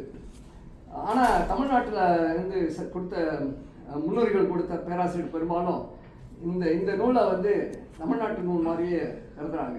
அவங்க சொல்கிறது வந்து 3 கட்டுரைகள் தான் அவர் சிங்கப்பூரத்தை எழுதியிருக்கிறாரு. 4 கட்டுரை நான் படிக்கும்போது 4 கட்டுரைகளை முன்வைத்து வந்தேன். அதே சமயத்தில் மற்ற கட்டுரைகளை பற்றி படிச்சிங்கன்னா நல்லா இருக்குது. இலக்கியம், சமூகம், சிந்தனைகள் இவற்றை வந்து முன்வைத்து பேசுகிறாரு. எடுத்துக்காட்டாக இப்போ நான் பாராட்டுகின்ற சிலப்பதிகாரத்தை முன்வைத்து மாசரு பொன்னே என்று ஒரு தலைப்பு கொடுத்துருக்கிறார். மாசரு பொன்னே வந்து கோவலன் வந்து ரொம்ப மயக்க நிலையில் இருக்கும்போது மாதவிகிட்ட பாடினான். மாசரு பொன்னே மணியை முத்தையெல்லாம் பாடுவோம். அப்புறம் கண்ணகியை வந்து துரோகம் பண்ணுவான், அதெல்லாம் செய்வான். அது அந்த காலத்து வாழ்க்கை முறை. இந்த காலத்து வாழ்க்கை முறையை வச்சு அதை நம்ம குறை சொல்ல முடியாது. ஆனால் அவர் எழுதின வந்து பாருங்கள், மாசரு பெண்ணை வந்து அவன் பாடினான். ஆனால் இவர் அதை வந்து நல்லா எழுதியிருக்கிறாரு. அதாவது பின்னால் கணவன் வந்து குற்றம் சாட்டப்பட்ட பிறகு, அவன் கொல்லப்பட்ட பிறகு அவனுடைய மாசை அகற்றிய பெண்ணாக இவர் முன்வைத்து கட்டுரை நல்லா சிறப்பாக எழுதியிருக்கிறார். இது ஒரு புதிய பார்வையாக எனக்கு பட்டுச்சு, சிறப்பாக இருந்துச்சு. அப்புறம் பாஞ்சாலி சபதம். சிங்கப்பூரில் பாஞ்சாலி சபதம் மறக்க முடியாது. அதாவது சிங்கப்பூரில் வந்து தமிழர்களாக இருந்தால் பெண்களை வந்து எந்த வகையிலும் இழிவுபடுத்தக்கூடாது என்ற ஒரு அடிப்படை கொள்கை சிங்கப்பூரில் இருக்குது. அதனால தான் வருஷம் தீ மிதிக்கிறாங்க. மாரியம்மன் கோயிலில் தீ மிதி வந்து எதுக்காக செய்கிறோம்? பாஞ்சாலி அம்மனுக்கு தான் செய்கிறோம். பாஞ்சாலியுடைய சபதத்தை நிறைவேற்றுறது தான் சிங்கப்பூருடைய தீமிதி விழா. இதுதான் சிங்கப்பூர் தமிழ்நாட்டு கிராமங்களில் வந்து பாஞ்சாலி அம்மனுக்கு கொடுக்கக்கூடிய பெரிய முக்கிய மரியாதை. பாஞ்சாலி வந்து நம்ம சொல்லலாம் மகாபாரத்தில் வர்ற ஒரு பெண்மணி தானே, வடநாட்டுக்காரி அப்படிலாம் சொல்லலாம். ஆனால் தமிழர்களை பொறுத்த வரைக்கும் தமிழ்நாட்டு கிராமங்களில் பாஞ்சாலி அம்மன் வந்து ஒரு முக்கியமான தெய்வம். அந்த தெய்வம் வந்து என்ன சொல்லுதுன்னு சொன்னால், பெண்களுடைய சாபத்தை வீணாக சம்பாதிக்காத, பெண் சாபம் வந்து பொல்லாதது, பெண் சாபம் ஒன்று அழிச்சிடும். இதை வந்து அவர் பாஞ்சாலி சபதம் என்ற ஒரு கட்டுரையில் நல்லா எழுதியிருக்கிறார். அப்புறம் திருவள்ளுவர் யார்? நிறைய பேதங்கள் இருக்குது. அவர் சாதி என்ன, அவருடைய மொழி என்ன, அவர் தமிழரா, இப்போ நம்மளை மாதிரி இங்கிலீஷில் படிச்சுட்டு இங்கிலீஷில் நல்லா எழுதுகிறோம், அதனால் வீரமணி ஆங்கிலேயரா, எதிர்காலத்தில் எல்லாம் கேட்கலாம்.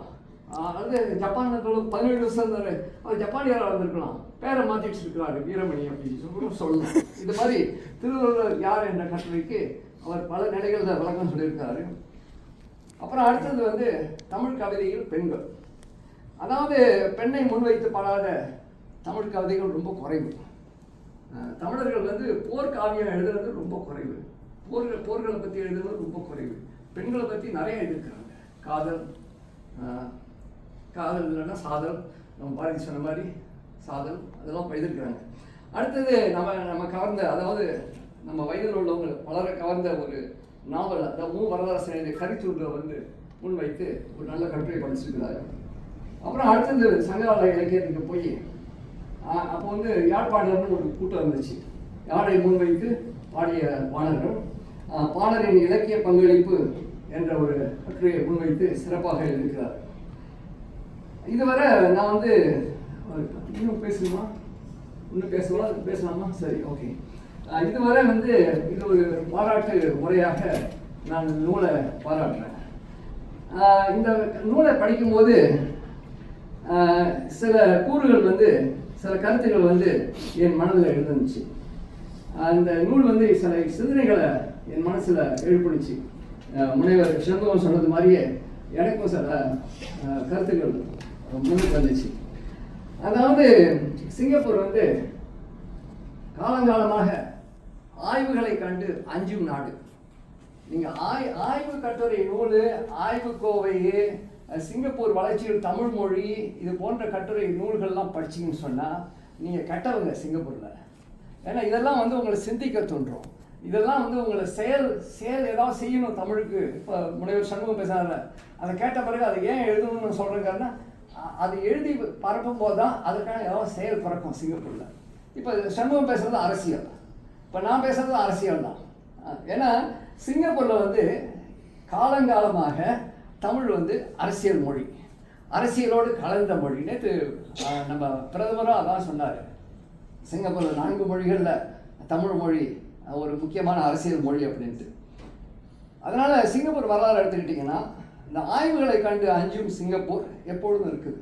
ஒரு எடுத்துக்காட்டாக சொல்கிறேனே, ஒரு 2 வாரத்துக்கு முந்தி நண்பர் ஆண்டியப்பன் அவர்கள் கண்ணதாசன் விழா நடத்தினார் கோயிலில். நான் நினச்சேன், சரி அந்த கோயிலுக்கு நான் எப்போதும் போக மாட்டேன் பாருங்கள், அதனால் பரவாயில்ல போய் அந்த முருகனுக்கு ஹலோ சொல்லுவோம். அது இங்கிலீஷ்லாம் நினச்சிட்டு போனேன், ஒரு ஹலோ சொல்லிட்டு வரோம். முருகனை நான் எப்போதும் கும்பிட்றதுலாம் இல்லை, நம்மலாம் வந்து காலங்காலமாக அந்த காளியம்மனை கும்பிட்றது. அது காரணம் வந்து எங்கள் தாத்தாவோட தாத்தா வந்து இந்த காளியம்மன் கோயிலுக்காக தான் சிங்கப்பூருக்கு வந்தார் பாருங்கள். அதனால் இந்த காளியம்மன் கோயில் வந்து சன் ரோட்டில் உள்ள காளியம்மன் கோயில் இருக்குது. அது ஒரு இது. அந்த காளியம்மன் கோயில் தமிழன் கோயில் இல்லை, கடைசியில் அது வந்து பெங்காலிகள் கட்டின கோயில். சாண்டா ரோடு எல்லாமே பெங்காலிகளுடைய தெரு தான். அது வந்து அந்த வங்காளிகள் சிங்கப்பூருக்கு வரக்கூடாதுன்னு வெள்ளக்காரன் போட்ட சட்டத்தினால தமிழர்கள் வந்து அந்த சரங் ரோடு புறா குடியேறி பெரும்பான்மையாகி அந்த வங்காளி கோயிலை வந்து வங்காளி காளியை வந்து தமிழ் காளியாக மாற்றிட்டோம். வீரமா காளிமன் வந்து வங்காளி காளி, அவன் கல்கத்தாவில் அந்த காளி தான், ஆனால் மாற்றிட்டோம். இதெல்லாம் வரலாறு, இதெல்லாம் நமக்கு தெரியாது பாருங்கள். இன்றைக்கி நினைக்கிறோம் வீரமா காளிமன் நம்ம தமிழ் வச்சு தான் அப்படின்னு நினைக்கிறோம். இன்னும் அவளுக்கு தமிழ் கூட தெரியுமான்னு சந்தேகம். நான் பெங்காலி மொழியில் அவர்கிட்ட பேசினா ஒருவேளை நான் பேசுகிறத கேட்பான்னு நினைக்கிறேன், எனக்கு தெரியாது. அதனால் பாருங்க அந்த அந்த அந்த கோயிலுக்கு போனோம். நானும் முனைவர் இன்னொருத்தர் நண்பரோட போனேன். போயிட்டு வெளியே வந்தோம். அங்கே முனைவர் திண்ணப்பனுடைய வாத்தியார் வந்து வெளியே நின்றுட்டு இருந்தார். அவர் என்னை பாத்திரம் சொன்னார். அவரை பார்த்து சொன்னார், சிவகுமாரனை பார்த்து சொன்னார், உங்களுக்கு தெரியுமா சிங்கப்பூரில் முருகனின் புன்முறுவல் அப்படின்னு வீரமணி ஒரு கட்டுரை எழுதியிருக்காரு, படிச்சிங்களா? அப்போ முனைவர் சிவகுமார் படிச்சிருப்பாரு, மறந்துட்டார். அப்போ அவர் திண்ணப்பன் சொல்கிறார், இவர் தான் 1985 வீரமணி தான் சிங்கப்பூரில் முருகனின் புன்முறுவல் என்று தொடங்கி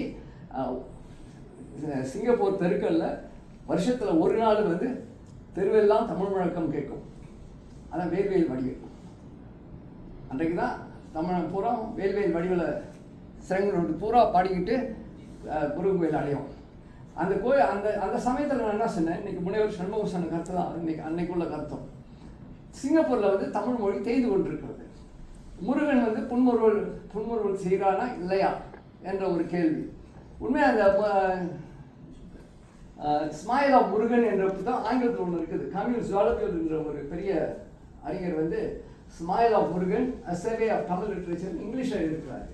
நான் என்ன நினைச்சேன், சரி smile of Murugan in Singapore எழுதும்போது கடைசியில் சிங்கப்பூரில் முருகன் புன்முறுவல் இருக்கிற மாதிரியே தெரியல. ஏன்னா 85 வந்து தமிழ் மொழி தேய்ந்து கொண்டு இருந்தது. அப்போ வந்து தமிழ்நாட்டு பட்டதாரிகளை சிங்கப்பூரில் ஒன்றும் முழுமையாக ஏற்றுக்கொள்ளலை. இப்போ முனைவர் சிவகுமாரை கூட மாஸ்டர்ஸ் டிகிரி இங்கே வச்சுட்டு வந்தாலும் அவருடைய தகுதி வந்து ஓ லெவலாக தான் ஏற்றுக்கொள்ளப்பட்டுச்சு. அவர் சாதாரண தமிழாசிரியர் பயிற்சிக்கு போன பிறகு தான் பள்ளிக்கூடத்தெல்லாம் சொல்லிக் கொடுக்க முடியுது. இப்படிப்பட்ட சூழ்நிலை. அப்போ நான் என்ன சொன்னேன்னு சொன்னால், தமிழ் மொழி சிங்கப்பூர் தெரிஞ்சுக்கிட்டு இருக்குது. இப்போ முனைவர் இவர் சொன்ன மாதிரி தான் அது மாதிரி அதான் தெரிஞ்சுட்டு இருக்குது. இதனால் இந்த காவடி தூக்கிட்டு போகிறாங்களே எல்லாரும் வருஷத்துக்கு ஒரு வாட்டி வேல்வேல் முருகான்னு பாடிக்கிட்டு போகிறாங்க. அதில் தமிழ் தெரியாதவங்களும் சில பேர் இருப்பாங்க. அதனால் முருகன் கோயிலுக்கு போடுறவங்க என்ன சொல்லுவாங்க, வேலை மறந்துடுவாங்க, ஸ்பியர் முருகான்னு பாடிக்கிட்டு போவாங்க. அப்போ அந்த முருகன் திடீர்னு ஏஞ்சி உட்காந்து இதுனா அது எல்லாரும் வேல் முருகன், இந்த பையன் வந்து ஸ்பியர் முருகான்னு சொல்லிவிட்டு அப்புறம் முருகன் உடனே சுய நினைவுக்கு வந்து 2000 வருஷம் நம்ம டைமை வேஸ்ட் பண்ணிட்டு உட்காந்துருக்கோம். அந்த கோயிலில் நம்ம வந்து ஒழுங்காக போய் கோயிலை விட்டு வெளியே போய் பக்கத்தில் உள்ள பிஏபி கிண்டர்கார்டனில் ஆங்கிலம் படிக்கணும். ஆங்கிலம் படித்தாலும் அந்த ஸ்பியர் முருகா என்ற அந்த தைப்பூச திருநாள் அன்னைக்கு நமக்கு ஆங்கிலம் புரியும் அப்படின்னு சொல்லலாம். அப்போ அன்னைக்கு இந்த நூல் வந்து அந்த கட்டுரை வந்து பெரிய எதிர்ப்பு உண்டாக்குச்சு. அதனால தான் சொன்னேன், ஆராய்ச்சி வந்து என்றைக்கும் அரசியல் நோக்கத்தோடு அமைஞ்சது. அதனால் சில பயமுறுத்தலாம் வந்துச்சு. வீரமணி நிச்சயம் இன்னைக்கு ராத்திரி 4 மணிக்கு உன்னை வந்து கூட்டிகிட்டு போயிடுவாங்க உள்துறை பாதுகாப்பு இலாக்கா. உன்னை கொண்டு போய் வச்சு ஒரு 5 வருஷம் 6 வருஷம் வச்சுருவாங்க. அப்போ அவங்க வந்து பல்கலைக்கழகத்தில் பேராசிரியர்லாம் சொன்னாங்க. அவங்கெல்லாம் போய் கேட்டுருக்குறாங்க, எப்படி இதெல்லாம் அனுமதிக்கிறீங்க, இவர் வந்து சோசியாலஜி டிபார்ட்மெண்ட் இருக்கிறது இதெல்லாம் போய் தமிழங்கிட்ட பேசிகிட்டு இருக்காரு. அப்போ தமிழன்னு ஒரு வார்த்தை சொல்ல மாட்டாங்க. சிறங்கனூர் ஃபெல்லஸ் கூடைய இந்த டைம் வேஸ்ட் பண்ணிட்டு இருக்கிறார் அப்படின்னு சொல்லுவாங்க. அப்புறம் அந்த பேராசிரியர்லாம் சொன்னாங்க, அந்த அந்த கட்டுரையை ஆங்கில வடிவத்தை படித்து பார்த்தீங்களா, அதெல்லாம் ஃபேக்ஸ் தானே இருக்குது, தமிழ் மொழி தெரிஞ்சுக்கிட்டு இருக்குது. அவர் சொல்கிறாரு, Murugan is no more smiling, he is very sad in சிங்கப்பூர்னு சொல்கிறார். இதை தான் திண்ணப்பன் வந்து அன்னைக்கு முனைவர் இவர்கிட்ட பேசினார். அப்புறம் அதனால் என்ன ஆகுதுன்னு சொன்னால், சிங்கப்பூரில் வந்து தமிழராட்சிக்கு இடமில்லாத ஒரு சூழல் சிங்கப்பூரில் வளருது. எவ்வளவு வருஷமாக எனக்கு தெரிஞ்சு 1966 சிங்கப்பூர் பல்கலைக்கழகத்தில் ஒரு தமிழ் ஆய்வியல் துறை வேண்டும்னு கேட்டுக்கிட்டே இருக்கிறோம். 1966 திராவிட முன்னேற்ற கழகம் இதுக்குன்னு ஒரு ஆய்வரங்க மாதிரி ஒரு நாள் இதை ஏற்பாடு பண்ணி, அப்போ வந்து ஆன்சன் கோவிந்தசாமி இருந்தார். அவரும் வந்து அதை கலந்துக்கிட்டு அவர் போய் லீகானுடைய நண்பர் பாருங்க, அவர் போய் சொல்லி லீகான் என்ன சொன்னார், எனக்கு தெரியும், நாங்கள் தொடங்குவோம் ஒரு காலத்தில், ஆனால் இப்போ வந்து தமிழாசிரியர்களுக்கு தகுதியான ஆளுநர் சொல்லிட்டு கொழும்பு திட்டத்தின் கீழே வந்து 2 பேரை கொண்டு வந்து ஒரு 3-4 வருஷத்துக்கு இங்கே பயன்படுத்துனாங்க. உங்களுக்கு சில பேருக்கு தெரியும் அதை பற்றி. அதுக்கு பிறகு பல்கலைக்கழகத்தில் ஒரு தமிழ் பேரவைன்னு ஒரு அமைப்பை தொடங்கணும். பல்கலைக்கழக தமிழ் ஆய்வியல் தான் இல்லை, மாணவர்கள்லாம் சேர்ந்து தமிழை வளர்க்கலாம்ல அப்படின்னு சொல்லி 75 ஒரு ஒரு அமைப்பை தொடங்கி 77 2 வருஷத்துக்கு ஒரு வாட்டி சிங்கப்பூரில் தமிழ் இலக்கியம் சொல்லிவிட்டு தமிழ் இலக்கியம் கொஞ்சம் பேசுகிறோம். ஆனால் தமிழினுடைய அரசியல் நிலை என்ன அதை தான் பேசுகிறோம். அது பல வகையான பயத்தை உருவாக்கிச்சு சிங்கப்பூரில், பல விளைவுகளையும் ஏற்படுத்துச்சு. அப்புறம் இன்னொன்று வந்து சிங்கப்பூரில் நான் என்ன சொல்லுவேன்னு சொன்னால், பல ஆய்வுகள் நடக்கின்றன. இந்த ஆய்வுகளை வந்து மையப்படுத்த முடியாத சூழல் இருக்குது. இன்னைக்கு முனைவர் சண்முகம் சில விஷயங்கள் சொன்னார். அதே மாதிரி முனைவர் சிவகுமாரனும் பல விஷயங்கள் என்ன சொல்கிறார், கல்வி நிலையில் சிங்கப்பூரில் தமிழ் மொழிக்கு என்ன ஆகுது அப்படின்ட்டு. இந்த ஆய்வுகளை வந்து மையப்படுத்தி செயல்படுத்த முடியாத நிலை சிங்கப்பூரில் இருக்குது. அதனால் சிங்கப்பூரில் என்ன ஆகுதுன்னா, ஆய்வு செய்யலாம், ஆய்வுகளை வெளியிடலாம், ஆனால் தொடர் சிந்தனைக்கு இடமில்லாத சிங்கப்பூராக இந்த நாடு மாறிவிட்டது. அதாவது இன்னொன்று வந்து உலகளாவிய சிந்தனையை வந்து சமூகமயப்படுத்துறது வந்து சிங்கப்பூரில் கஷ்டமாக இருக்குது.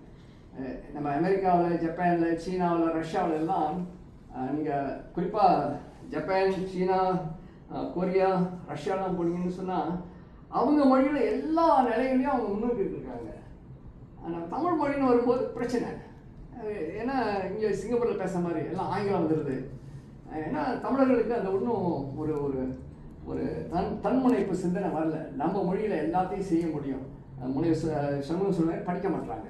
இப்போ பாருங்கள், சிங்கப்பூரில் பல முக்கியமான ஆளுமைகள்லாம் செத்துக்கிட்டு இருக்கிறாங்க.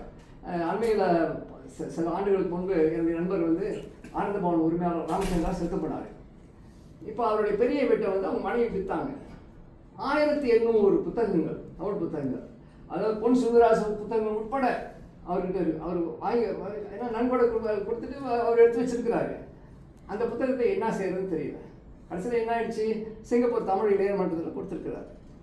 1800 புத்தகங்கள், பலருடைய புத்தகங்கள் அங்கே இருக்குது. பிச்சினாடி எழுவோட கவிதையும் அவங்க இருக்குது. இப்படி அதனால் தமிழ் புத்தகங்களை பேணி காக்கிற எண்ணம் வந்து ரொம்ப குறைவு நம்ம குடும்பங்களில். ஆனாலும் இந்த புத்தகங்களெல்லாம் சேர்த்து இளையமன்றம் வந்து பல நிகழ்ச்சிகளில் இன்னைக்கு கூட அரிமான ஒரு நிகழ்ச்சி, அரிமான சிங்கம், நாங்கள் ஒரு 200 சிங்கங்களை உருவாக்கிட்டு இருக்கிறோம் இளைஞர்கள் மத்தியில். அந்த 200 சிங்கங்களும் இன்னைக்கு என்னமோ நிகழ்ச்சி நடத்துகிறாங்க உட்லண்ட்ஸ் நூலகத்தில். அங்கே தான் வந்தேன். அப்போ அங்கே எல்லாம் நூலை வைக்கும்போது நூல் காணப்படுது. அப்போ வரவங்களுக்கு நூல் ஆர்வம் இருக்குது, ஆனால் நூலை காசு கொடுத்து வாங்க மாட்டாங்க. அப்போ நான் சொன்னேன், எப்போதும் என்ன சொல்கிறேன்னு சொன்னால், கிறிஸ்துவ பைபிள் மாதிரியே தமிழ் நூல்களை வந்து பணம்னு வச்சா யாருமே தொட மாட்டாங்க, ஆனால் இனாம்னு வச்சா எல்லாம் அடிக்கிட்டு போயிடுறாங்க. அதனால் இளையமன்றத்தில் என்ன கொள்கைன்னு சொன்னால், நூலை வந்து அச்சடிக்கிற வரைக்கும் தான் நமக்கு பணம் தேவைப்படும் செலவு. அதுக்கு பிறகு முடிந்த அளவுக்கு யாரால் கொடுக்க முடியலையோ இனாமாக கொடுங்க. ஆனால் சில பேருக்கு பணம் இருக்குது கொடுக்கறதுக்கு. அவங்க 1000 வெள்ளி, 2000 வெள்ளி, 10,000 வெள்ளி, 20,000 வெள்ளி கூட கொடுத்துருக்காங்க. அது ஒரு நிலை. அப்புறம் இன்னொன்று வந்து சிங்கப்பூரில் என்னன்னா, அவர் நூலை படிக்கும்போது நான் உணர்ந்தது என்னன்னா, ஆய்வரங்க மாநாடுகள் வந்து தேய்வு கொண்டிருக்கின்றன. முன்ன மாதிரி ஒரு ஆழமான கருத்து, செயல்மிக்க கருத்துக்களை முன்வைத்து, ஆய்வு கருத்துக்களை முன்வைத்து இந்த நாடு செஞ்சுதான் ஆகணும், சிங்கப்பூர் செஞ்சுதான் ஆகணும்னு சொல்றதுக்கு திராணி உள்ள ஒரு கூட்டம் இல்லை. திராணிங்கிறது வார்த்தை உங்களுக்கு தெரியும். இங்கே சிங்கப்பூர்லேயே பிறந்தவங்க தமிழர் திராணிங்கிற வார்த்தையை பயன்படுத்துவோம். திராணினா நோ கட்ஸ், இங்கிலீஷில் சொல்ல நோ கட்ஸ். அது ஒரு ஆய்வரங்க மாநாடு தேய்வு வந்துக்கிட்டே இருக்குது. நான் தொடங்கிய சிங்கப்பூர் பதவிக்கழக தமிழ் பேரவை கூட அவங்க ஆய்வரங்க மாநாடுலாம் இப்போ வந்து ஒரு ஒரு விருந்து உபசரிப்போடு செய்கிறாங்க. சாப்பிட்டுக்கிட்டே பேசலாம், இதை பற்றியாவது பேசலாம். அப்புறம் அவங்க சில பாயிண்ட்ஸ் எடுத்துக்கிறாங்க. அப்புறம் மேடையில் சொல்கிறாங்க, இதுதான் எங்களுடைய முடிவுகள் அப்படின்னு சொல்கிறாங்க. ஆனால் அதை வந்து செயல்படுத்தக்கூடிய முடிவுகளான்னு தெரியல. ஆய்வு பதிவுகளை செய்கிறது வந்து ரொம்ப குறைவு, பாதுகாத்தல் இன்னொரு குறைவு. இதுக்கு நம்ம வழியெல்லாம் காணிக்கணும். இப்போ இதனுடைய நூலை படிக்கும்போது இந்த சிந்தனையெல்லாம் எனக்கு எழுந்துச்சு. அதனால் ஆய்வுக்கோவை எழுதியதற்கு மிக்க நன்றி. நான் பயனடைந்தேன்.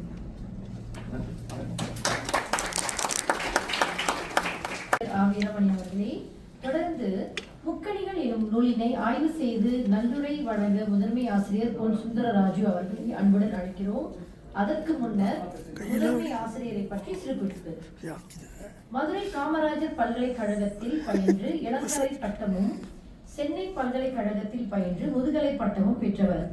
முதன்மை ஆசிரியராக மிளிர்ந்தவர். சிங்கப்பூரில் முன்னோடி தமிழ் எழுத்தாளராக திகழ்பவர். இதுகாரும் 12 நூல்களை வெளியிட்டுள்ளார். அரும் சாதனை படைத்தவர். 1975 முதல் 2003 ஆண்டு வரை மீடியாகாப் நிறுவனத்தில் தமிழ் செய்தியாளராக பணிபுரிந்து புகழ் பெற்றவர். இப்போது முதன்மை ஆசிரியர் அவர்களை அழைக்கிறோம்.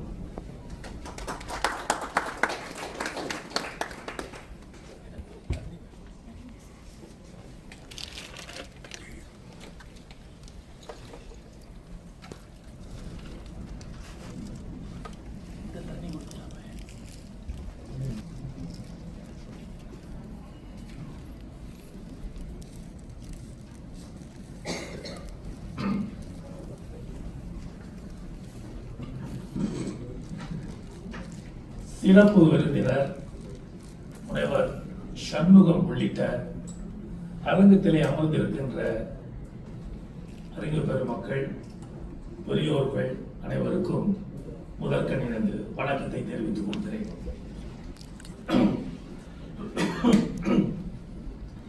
என்னை முதன்மை ஆசிரியர் என்று அறிமுகப்படுத்தினார்கள். மகிழ்ச்சிதான். முன்னாள் முதன்மை ஆசிரியர் என்று சொல்லியிருக்க வேண்டும். இப்போது நான் முதன்மை ஆசிரியர் இல்லை, பணி ஓய்வு பெற்றுவிட்டேன். அதே போல காமராஜர் பல்கலைக்கழகத்திலும் சென்னை பல்கலைக்கழகத்திலும் இவர் பயிற்று பட்டம் பெற்றார் என்று சொன்னார்கள். தொலைதூர கல்வி மூலம் பயின்று பட்டம் பெற்றேன், அதையும் சொல்லியிருக்க வேண்டும். ஏன்னா முழு நேரம் படிப்பது வேறு, தொலைதூர கல்வி மூலம் படிப்பது வேறு. சரி, இப்பொழுது என்னுடைய பணிக்கு வந்து விடுகிறேன். இந்த நூலாய்வு பல சமயங்களில் பலர் செய்வதை பார்த்திருக்கிறேன், நீங்களும் பார்த்திருப்பீர்கள்.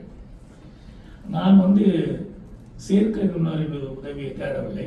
இணையத்தில் இந்த நூலாய்வு என்பதற்கு ஏதாவது ஒரு ஃபார்மேட், ஒரு வரையை இருக்கிறதா என்று பார்த்தேன்.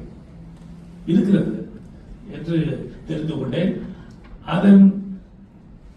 அதை அடிப்படையாக வைத்துதான் என்னுடைய இந்த நூலாய்வு இடம்பெறுகிறது. இதுதான் நான் நூலாய்வுக்கு எடுத்துக்கொண்ட நூல் முக்கணிகள். அந்த நூலை பற்றி சொல்ல வேண்டுமானால், நூலின் தலைப்பு முக்கணிகள். ஆசிரியர் டாக்டர் எம் ராஜிகண்ணு.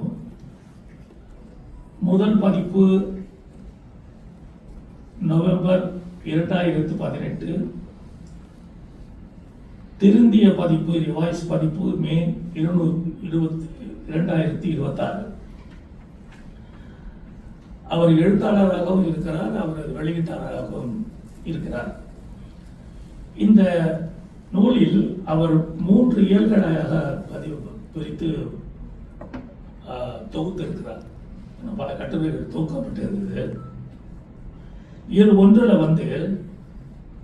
வாழ்த்துரைகள் இடம்பெற்றிருக்கின்றன, அதற்கு பிறகு கவிதைகள் இடம்பெற்றிருக்கின்றன.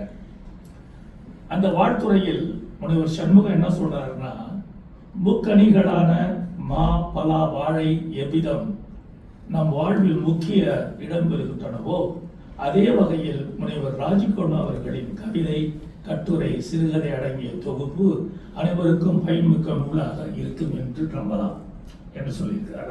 அது ஒரு நல்ல ஒரு தரமான ஒரு பாராட்டு. அந்த நூலை முழுமையாக படித்த பிறகு எனக்கு அது தோன்றியது.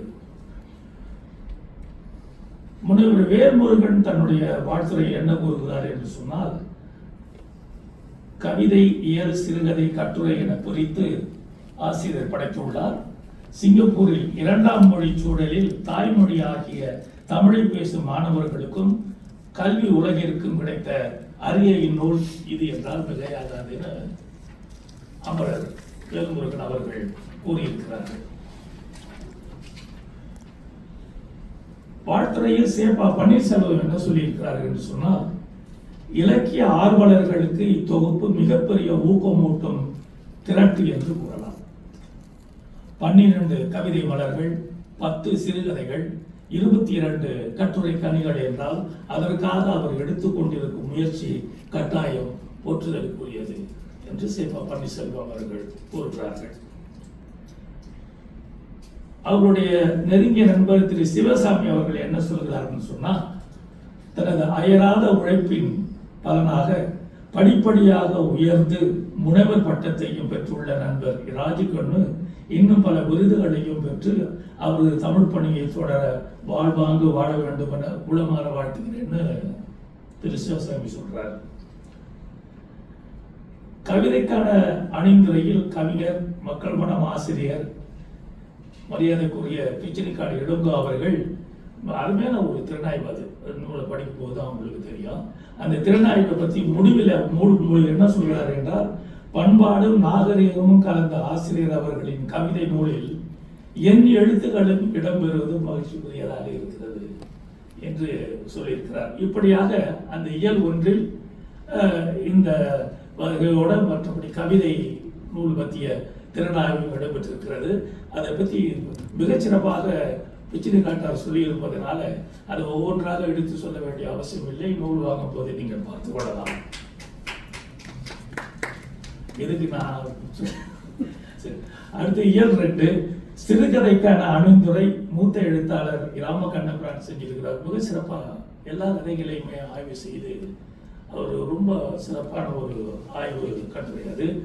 அதில் முடிவுரை என்ன சொல்றாருன்னா, முனைவர் மா ராஜீவ்கண்ணு அவர்கள் இலக்கிய படைப்பாளர் மட்டுமல்லர், தேசிய கல்விக் கழகத்தின் சிறப்பு பயிற்சி திட்டத்தில் ஒரு விரிவுரையாளராக மாணவ மாணவிகளுக்கு கடைமாற்றிக் கொண்டிருக்கும் போது எதிர்கால தமிழ் ஆசிரிய மாணவ மாணவிகளுக்கு சிங்கப்பூர் தமிழ் இலக்கியத்தை அறிமுகப்படுத்தியதோடு அவர்களுக்கு உள்ளூர் சிறுகதை ஆசிரியர்களை அழைத்து சிறுகதை பயிலரங்குகள் நடத்தி அவர்கள் எழுத்து திறனை மேம்படுத்தினார்.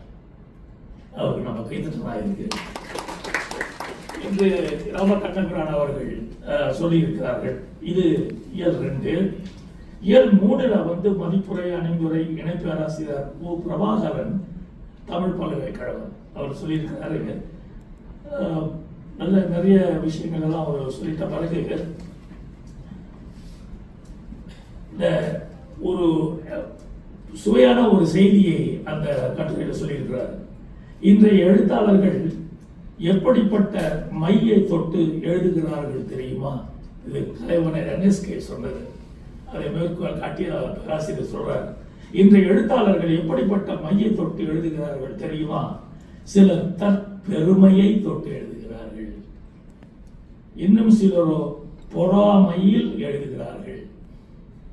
தொடவே கூடாத மைகள் உள்ளன, அவற்றை விட்டு அவை என்னென்ன தெரியுமா?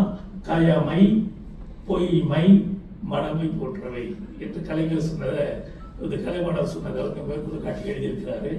அவற்றை தவிர்த்து எழுத்தாளர்கள் நன்மை, நேர்மை, புதுமை, உண்மை இவற்றையொட்டி எழுத வேண்டும் என்று கலைவாணர் சொன்னதை சொல்லி அந்த வகையில் செம்மையாக முனைவர் ராஜீவ்கண்ணு அவர்கள் எழுதியிருக்கிறார்கள் என்று அவர் சொல்லியிருக்கிறார்.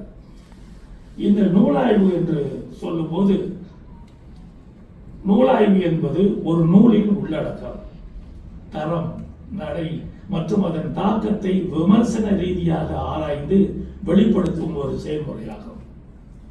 இது வாசகர்களுக்கு அந்நூல் வாசிக்க தகுதியானதா என்பதை புரிந்து கொள்ள உதவுகிறது.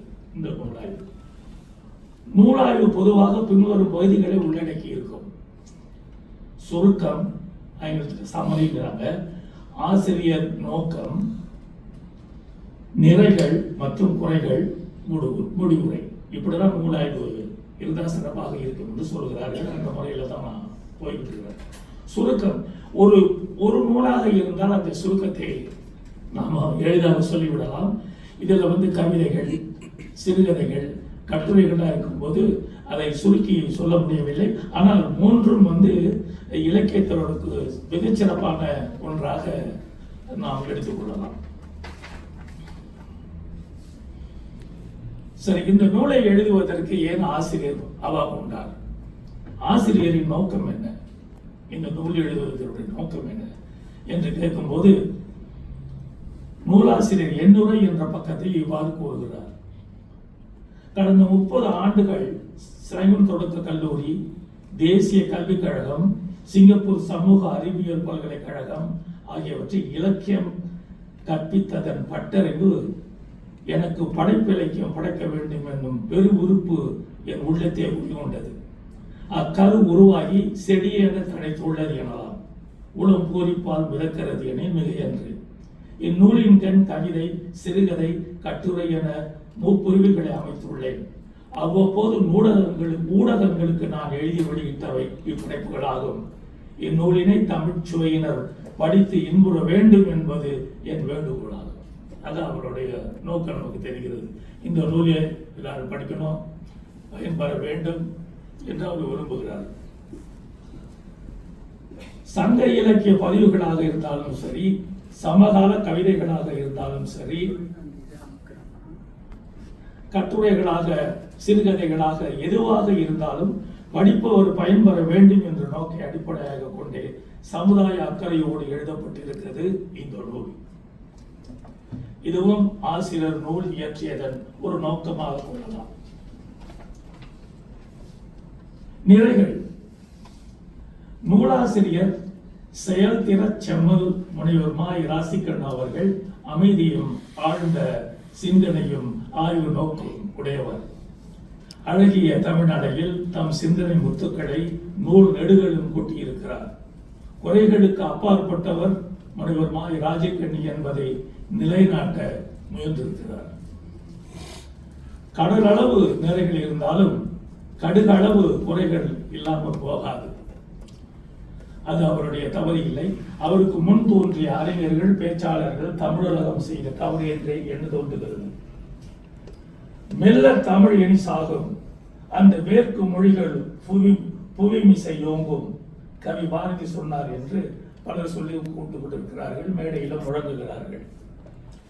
மெல்ல தமிழினி சாகும், மேற்கு மொழிகள் உலகில் ஓங்கும் என்று மடையர்கள், அறிவற்றவர்கள் கூறி திரிவர். அந்த சொல்லத்தகாத சொல்லை மெய்ப்பித்து பொய்ப்பித்து 8 திசையெங்கும் சென்று கலைவளத்தை தமிழகத்திற்கு கொண்டு வாருங்கள். கடவுள் ஆசியாலும் புலவர் முயற்சியாலும் இந்த பெரும் பழி தீரும். தமிழன்னை உலகத்தில் என்றென்றும் கோலோச்சி இருப்பாள் என்பதே பாரதியாரின் கருத்து. அவர் எழுதிய முழு பாடல் இதுதான்.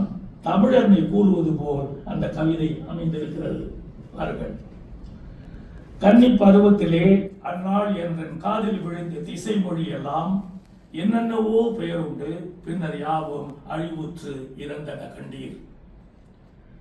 தந்தை அருள் வழியாலும் முன்பு சான்ற புலவர் தவ வழியாலும் இந்த கணம் மட்டும் காலன் என்னை ஏற்றி பார்க்கவும் அஞ்சி இருந்தான். இன்றொரு சொல்லினை கேட்டேன், இனி ஏது செய்வேன் எனது ஆயுர் கால் கொன்றிடல் போல் ஒரு வார்த்தை இங்கு கூறத்தகாதவன் கூறினான் கண்டீர்.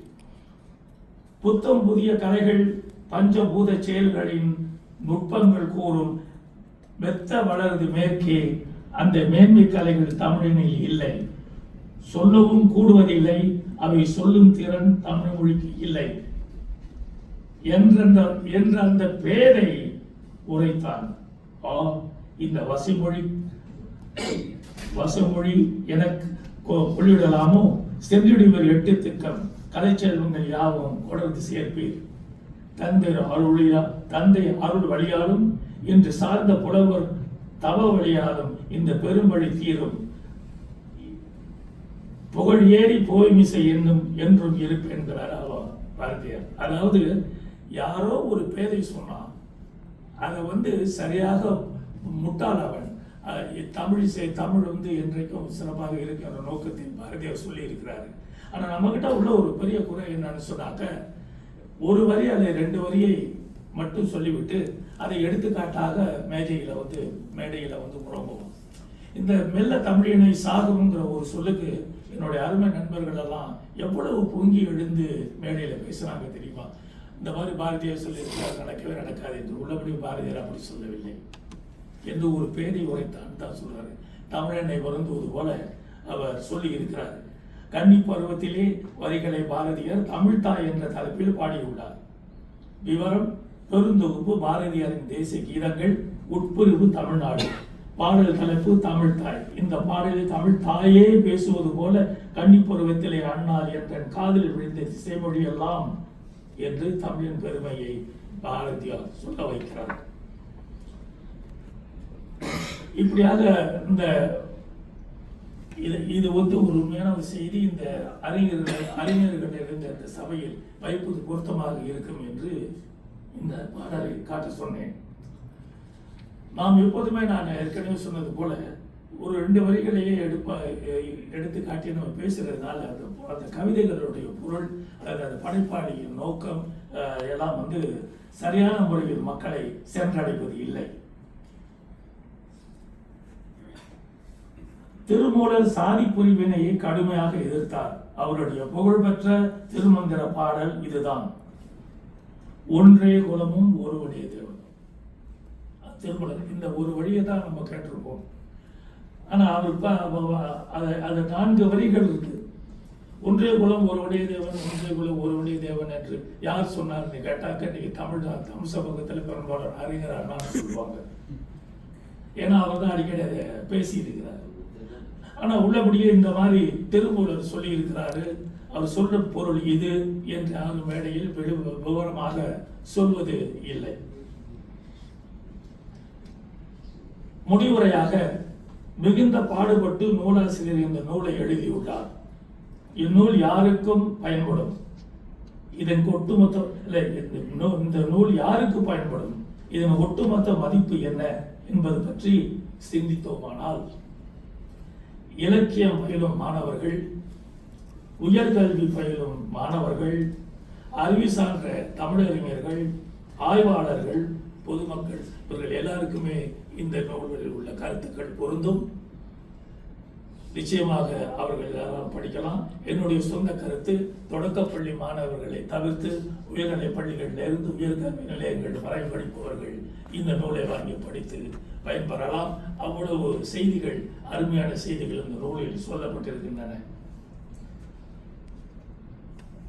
இந்நூலாசிரியரே படைப்பாளராகவும் வெளியீட்டாளராகவும் இருப்பதால் எனக்கு இந்த பேச வாய்ப்பளித்த மரியாதைக்குரிய செயல்திறன் செம்மல் அவர்களுக்கு என்னுடைய நன்றியை தெரிவித்துக் கொள்கிறேன். தெரிவித்துக் கொண்டு என்னுடைய உரையை முடித்துக் கொள்கிறேன். நன்றி, வணக்கம். ஆசிரியர் சொன்னது போல முன்னாள் முதன்மை ஆசிரியர் அப்படின்னு சொல்றதுக்கு என்னுடைய நான் தழுதழிக்கிறது. ஏனென்றால் என் ஆசிரியர் வந்து ஒரு காரணத்தோட தான் சொல்லியிருப்பார், மாதா பிதா குரு தெய்வம் இந்த 4 பேருக்கும் ஓய்வே கிடையாது. தெய்வத்துக்கும் ஓய்வு பெற்ற தெய்வமும் இருக்காது, ஓய்வு பெற்ற அப்பா அம்மாவும் இருக்காது, ஓய்வு பெற்ற ஆசிரியர்களும் கிடையாது. ஏன்னா அப்பா அம்மா போன காலத்துல கூட அங்கதான் நின்று அழுவோம், அவங்க கிட்ட தான் கேட்போம். அதே போல என்னுடைய ஆசிரியரும் ஓய்வு பெற்ற ஆசிரியர், ஆனால் அவர் ஓய்வு பெற போவதில்லை, அவர் எழுதி கொண்டேதான். நன்றி ஆசிரியர். சரி, இனி முதல் நூலினை பெறுவோர் பற்றிய சிறு குறிப்பு. நம் நாட்டின் முதுபெரும் கவிஞர் கா.து.மு. இக்பால் அவர்கள் சிறந்த கவிஞர்களில் ஒருவர். அவர் பல்லாண்டுகளாக சமூகத்திற்கும் நாட்டிற்கும் தேவையான பல இனிய பாடல்களை எழுதியுள்ளார். அவரது கவிதைகள் அவ்வப்போது வானொலியிலும் செய்தித்தாள்களிலும் இடம்பெற்று வருகின்றன. அவர் இதய மலர்கள் எனும் கவிதை நூலையும் அன்னை எனும் சிறுவர் பாடல் நூலையும் இயற்றியுள்ளார். இப்பொழுது ஒரு காணொலியை காண்போம். காலை பொழுது எனும் பாடலை கேட்டு மகிழ்வோம். இப்பாடல் சிங்கப்பூர் பாடத்திட்ட மேம்பாட்டு கழகம் தயாரித்த உயர்நிலை பள்ளிகளுக்கான தமிழ் 3 எனும் பாடநூலில் இடம்பெற்றுள்ளது. அதன் இசை வடிவத்தை இப்போது காண்போம்.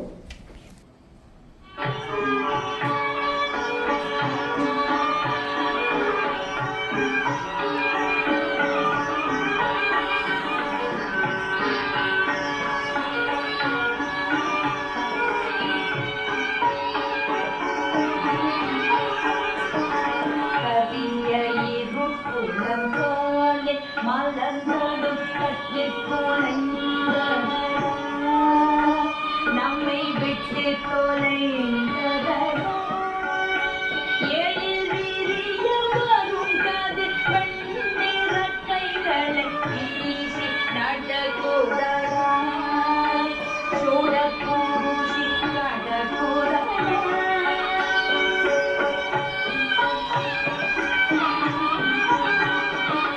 கவிதையின் ஆட்சி இவதை நீழ்கடல் பார்த்து சிரிக்குதடா அலையாத்து செவிக்குதடா. உடல் விரைவோடு புழுவை விட்டு கிளம்பிய வெயிலில் குளிக்குதடா காலை குயிலை பழிக்குதடா.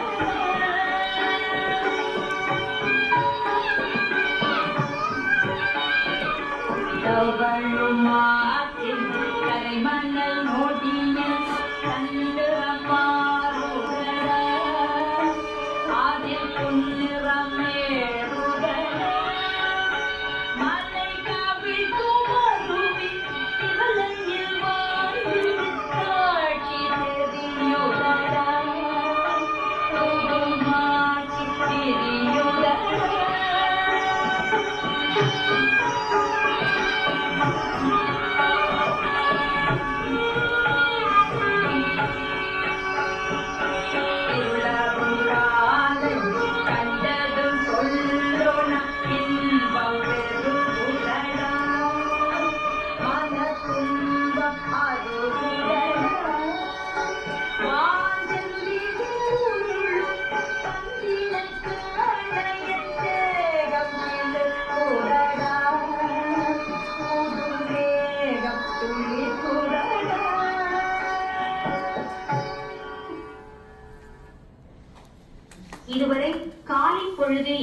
பாடலை கேட்டீர்கள்.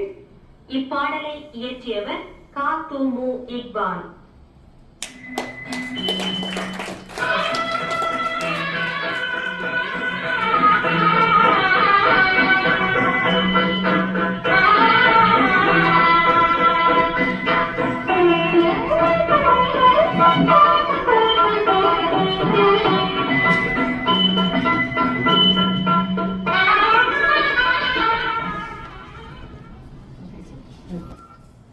சரி, இனி நூலாசிரியர் முனைவர் மா. ராஜுகண்ணு அவர்கள் கவிஞரை பற்றி ஒரு சில கருத்துக்கள் கூறுங்கள்.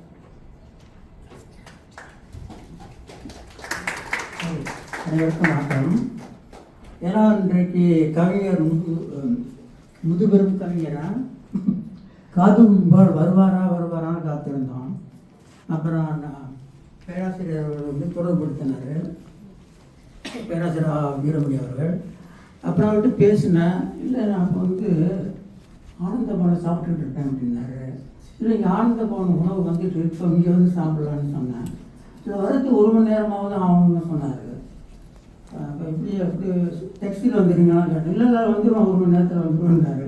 அது சீக்கிரம் வந்துட்டாரு. ஆகவே அவருக்கு நன்றி. ஏன்னா அவரை பற்றி ஒரு சிறு குறிப்பை நான் வந்து சொல்லணும். 1989 நினைக்கிறேன், 89. அப்பொழுது அவருடைய நான் தேசிய கல்வி கழகத்தின் சிறப்பு பயிற்சி திட்டத்தில் ஒரு விரிவுரையாளராக இருக்கிறேன். அதனால் அவர் வந்து கவிஞரை என்னை அழைத்து ஒரு சின்ன ஒரு சொற்பொழிவு செய்ய சொன்னேன். அவர் வந்து அன்போடு சொன்னார். அப்பொழுது வந்து ஒரு பாடலை பற்றி காவடி சிந்துங்கிறவரை பற்றி அவர் வந்து சொன்னார். சொல்லிவிட்டு அந்த காவடி சிந்த எழுதியவர் வந்து பிரபலமானவர் அண்ணாமலை ரெட்டியார் அவர்கள். அதே ரெட்டியாரா சரி. அதே மாதிரி இதே மெட்டில் அந்த காவடி சிந்து அந்த மெட்டில் வந்து ஒரு இரத்த கண்ணீர் ஒரு படத்தில் ஒரு பாட்டு வரும். யாருக்காவது தெரியுமான்னு மாணவர்கள்லாம் கேட்டார். அப்போ நான் வந்து கொஞ்சம் சிரித்தேன். பாடுங்க அப்படின்னாரு. இல்லை வரிகள்லாம் எனக்கு தெரியாது, அதனால் வந்து பரவாயில்ல அப்படின்ட்டேன். அதுதான் எனக்கு வந்து நினைவுக்கு வருகிறது.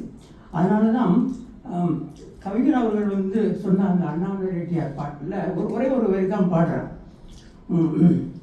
ஏன்னா என்னமோ நடந்து என்ன இருக்கிறது, ஒரு காஃபி குடிச்சா நல்லா இருக்கும்.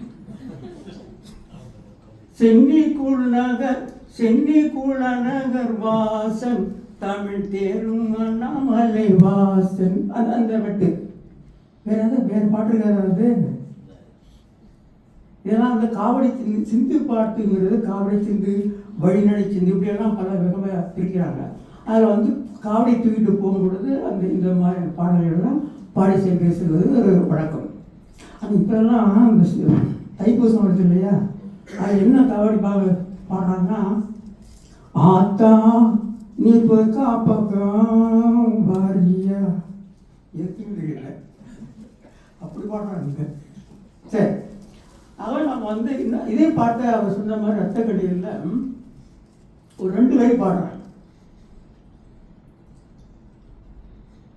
மாலையிட்ட மங்கை யாரோ என்ன பேரோ அந்த மானியா எந்த ஊரோ அப்படிங்கிற அந்த பாட்டு அந்த மெட்டு அப்படி வரும்.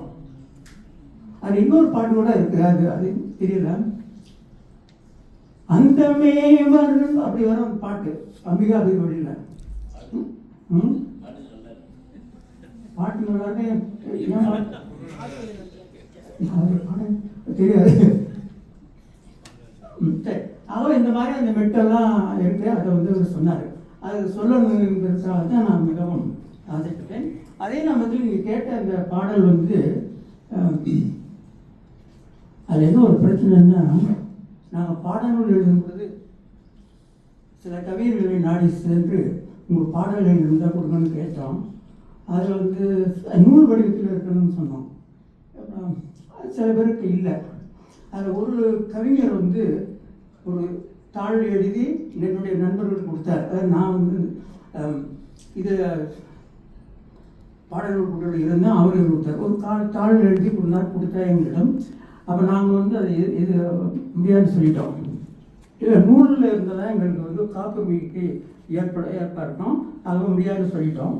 அதன் பிறகு அந்த அந்த கவிஞர் கோமலவிலாசில் என்னை பார்த்தாரு, சாப்பிட்டுட்டு இருந்தார். அவங்க இருந்தாலும் இங்கே இருக்கிறாங்க. இல்லை ஐயா உங்களை வந்து நான் பிறகு உங்கள்கிட்ட பேசணும் அப்படின்னாரு. என்ன சரி சாப்பிட்டு பேசணும்னு கீழே பேசணும். இல்லை நான் வந்து ஒரு அருமையான கவிதை எழுதி கொடுத்தேன் நண்பர்கிட்டான், நீங்கள் எல்லாம் வந்து மறுத்துட்டீங்களா அப்படின்னு ரொம்ப காரசாரமாக ரோட்டில் நின்று பேசுகிறாரு. நான் சொன்னேன் அது இல்லை, காப்புரிமை வேணும், ஏன்னா நாங்கள் வந்து பணத்திட்ட குழுவுக்கு அதெல்லாம் சொல்லணும். ஆகவே அந்த நிலையில் நீங்கள் தவறாக ரொம்ப வேகமாக பேசுகிறாங்க. என்ன பேசல ஏசுகிறாங்க, அவ்வளோ வேகம் வருது. அவர் இருக்கிறார் என்னமோ அதை சொல்லலை, ஏன்னா அவர் அந்த மாதிரி ஒரு வேகமான ஒரு கவிஞர். ஆகவே என்னுடைய பழைய நினைவுகளை இந்த மாதிரி பகிர்ந்து கொள்வதற்கு காத்து இக்பால் என்று வந்தது எனக்கு மிகவும் மகிழ்ச்சி. நன்றி.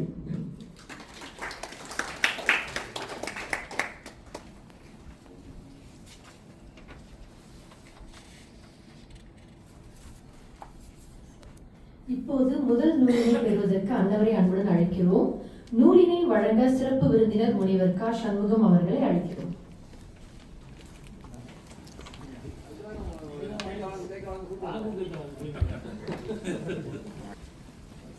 அவங்க போட்டு விட்டுருங்களேன். போடுங்க, அவங்களுக்கு போட்டுருங்களேன். இல்லை அதை போட்டு இல்லை அதெல்லாம் போட்டது நீங்கள் ஆனந்தமாக கொண்டு வந்துருக்கீங்க. நன்றி.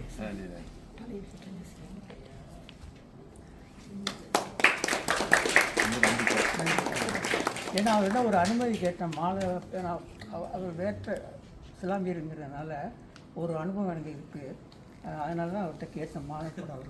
இல்லை சரிதான் சார், இல்லை இல்லை அவர் ஒரு வருஷம் வச்சுக்குவார் மாலையை. ஓகே எடுத்துடலாமா? பொருளுங்க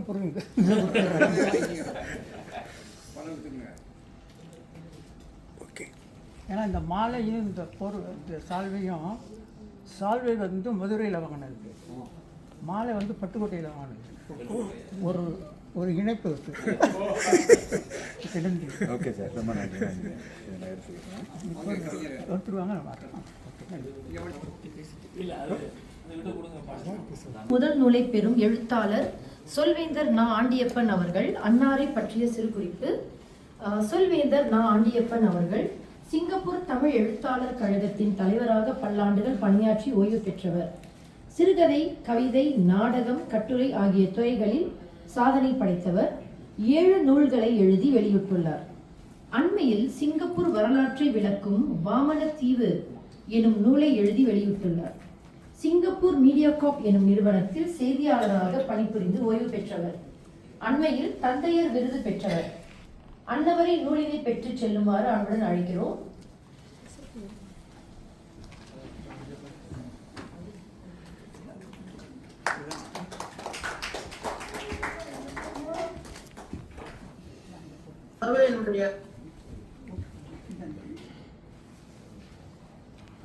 நான் எழுத்தாளத்தின் மேனாள் தலைவர், இப்போ தலைவர் இல்லை.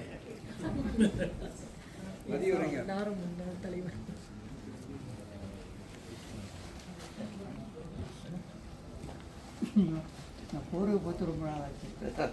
ரொம்ப நன்றி, வாழ்த்துக்கள்.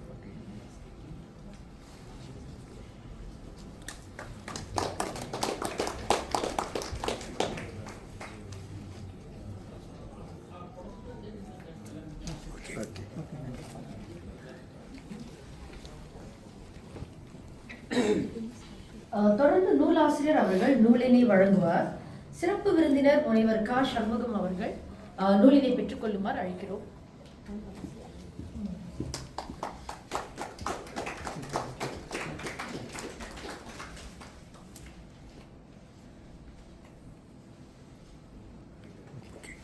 அடுத்து நூலாய்வுரை வழங்கிய பேராசிரியர் ஆ. வீரமணி அவர்கள்.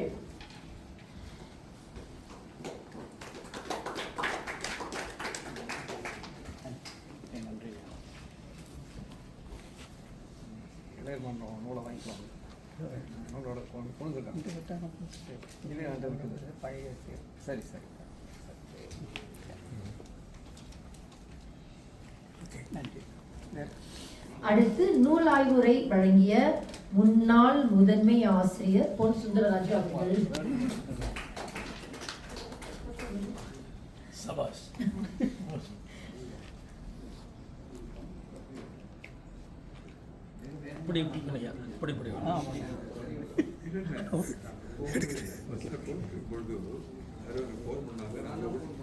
அடுத்து திரு ரா அருண்மொழி அவர்கள்.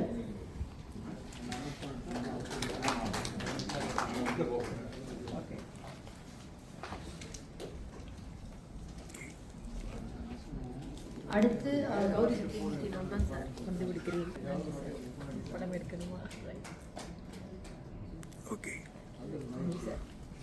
அடுத்து திருமதி புஷ்பலதா.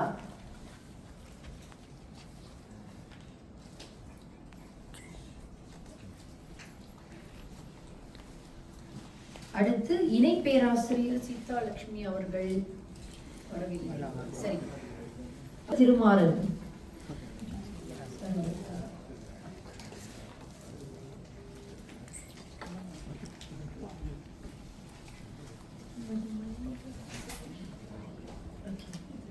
அடுத்தது திரு சி சாமிக்கண்ணு சார் அவர்கள்.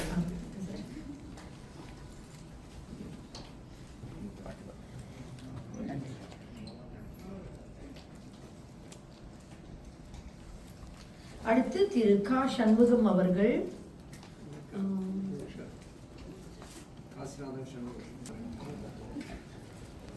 அடுத்து திரு பூபதி தியாகராஜன். திரு பூபதி தியாகராஜன் அவர்கள். அடுத்து திரு நல்லுராஜ் சார்.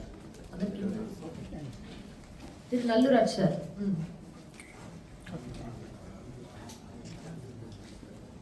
அடுத்து திரு நரேந்திரன் பிள்ளை. அடுத்து திரு இப்ராஹிம் அஷ்ரப். அடுத்து திரு குணசேகரன் பாலையா. குணசேகரன் பாலையா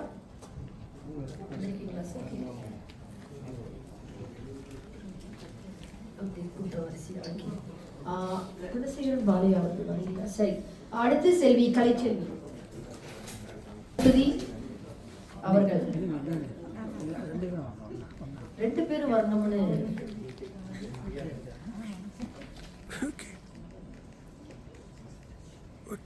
அடுத்து செல்வி வானதி சுரேஷ். வந்து திரு ரா செல்லப்பன்.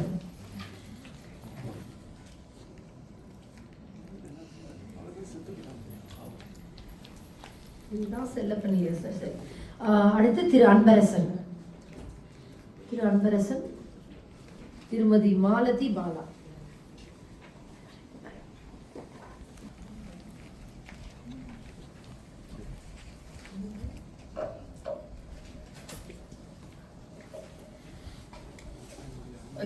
அடுத்து திரு நீவன் ராஜ்.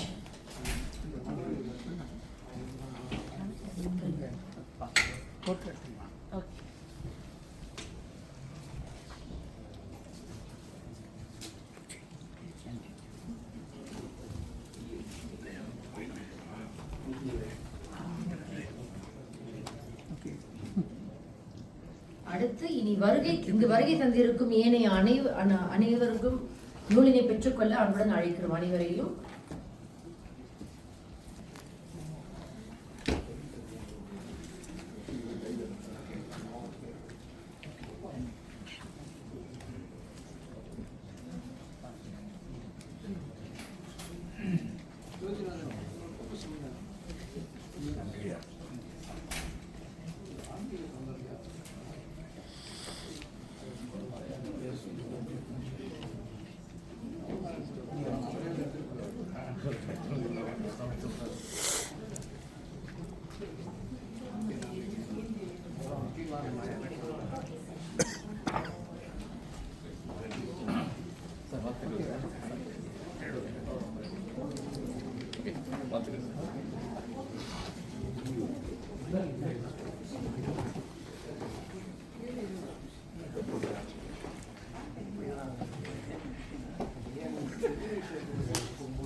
Okay,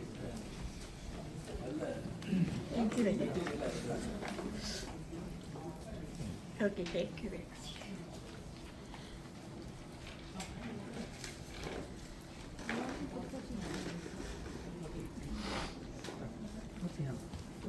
வழங்குவார்.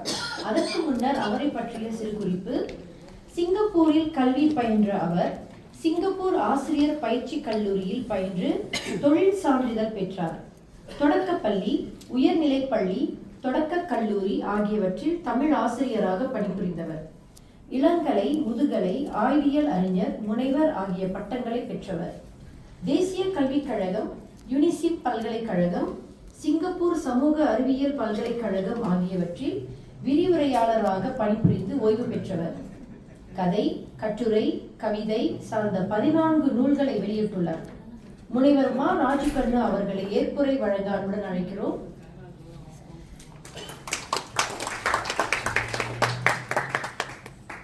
அனைவருக்கும் வணக்கம். ஏற்புரையில் நாம் முக்கியமாக குறிப்பிடுவது, இந்த ஆய்வு செய்தவர்கள் வந்து நல்ல முறையில் எனக்கு தெரிவித்தாங்க. அதே சமயத்தில் அது எனக்கு மீண்டும் நிறைய கதை நூல்கள் எழுதுவதற்கு ஒரு ஊக்கமாக இருந்தது. ஏன்னா கொஞ்சம் நேரம் பத்தாது எனக்கு. ஆகவே எல்லோருக்குமே நான் வந்து ஒரு சுருக்கமான ஒரு வணக்கத்தையும் நன்றியும் சொல்லி ஒரே ஒரு பாட்டை மட்டும் பாடிட்டு முடிச்சுக்கிறேன். இது வந்து என்னுடைய இதயக்கனி அவர்களை பற்றிய ஒரு பாட்டு. என் பாட்டில் இது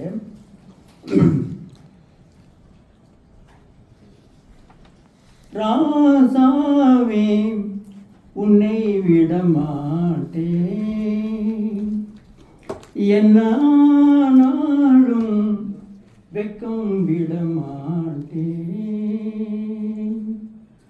ஓயாமலே மழை தூறலாம் போகாதையா மண் வாசனை, கூடாமலே மனம் வாடலாம் நீங்காதையா உந்தன் யோசனை, ராசாவே உன்னை விட மாட்டேன், கோரை உன்னை கிள்ளி உனக்கென ஒரு பாயை பிழி வைத்தேன், பேரை நித்தம் சொல்லி உன்னை பற்றி பல வண்ணம் எண்ணி வைத்தேன், ராசாவே உன்னை விட மாட்டேன். நன்றி. ஏன்னா இந்த பாடல் வந்து அண்மையில் மறைந்த ஜானகி அவர்கள் பாடிய ஒரு பாட்டு, இளையராஜாவுடைய இசையமைப்பில். இந்த பாடல் வந்து 1993 ஒரு அரண்மனை கிளிங்கிற ஒரு படம் இருந்துச்சு, அதில் ஒரு இணைந்த பாட்டு. இந்த பாடலில் வந்து எனக்கு மனம் கவர்ந்தது அந்த இசையமைப்பு, அவருடைய குரல் இனிமை. ஆகவே அதற்காக நான் தலைவணங்கி மீண்டும் உங்களை நான் அடுத்த ஆண்டும் சந்திப்பேன். ஏன்னா கொஞ்சம் நேரமாயிட்டு நீங்கள் வந்து சிற்றுண்டி சாப்பிடலாம். வணக்கம், நன்றி.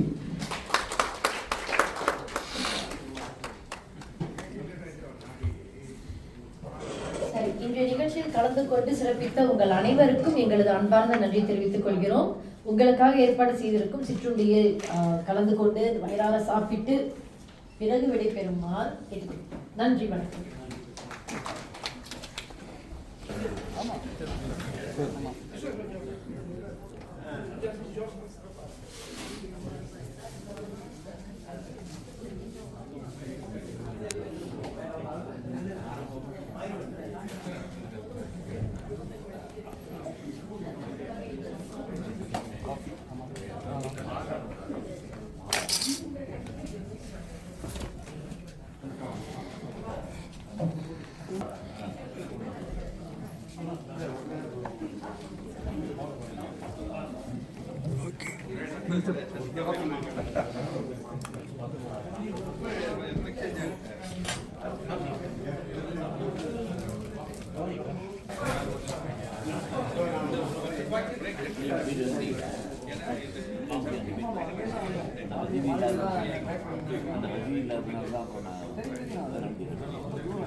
சுந்தரராஜன் நல்லா சாப்பிடுங்க, நல்லா இருக்கு, வெரி குட்.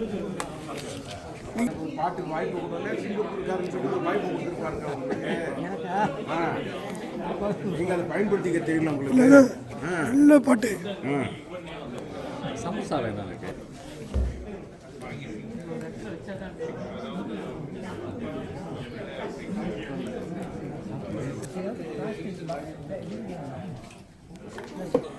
நீவன் பாய்.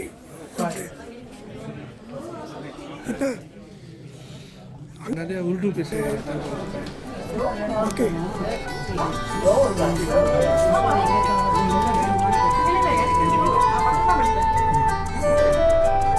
எல்லாருக்கும் வணக்கம்.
வணக்கம்.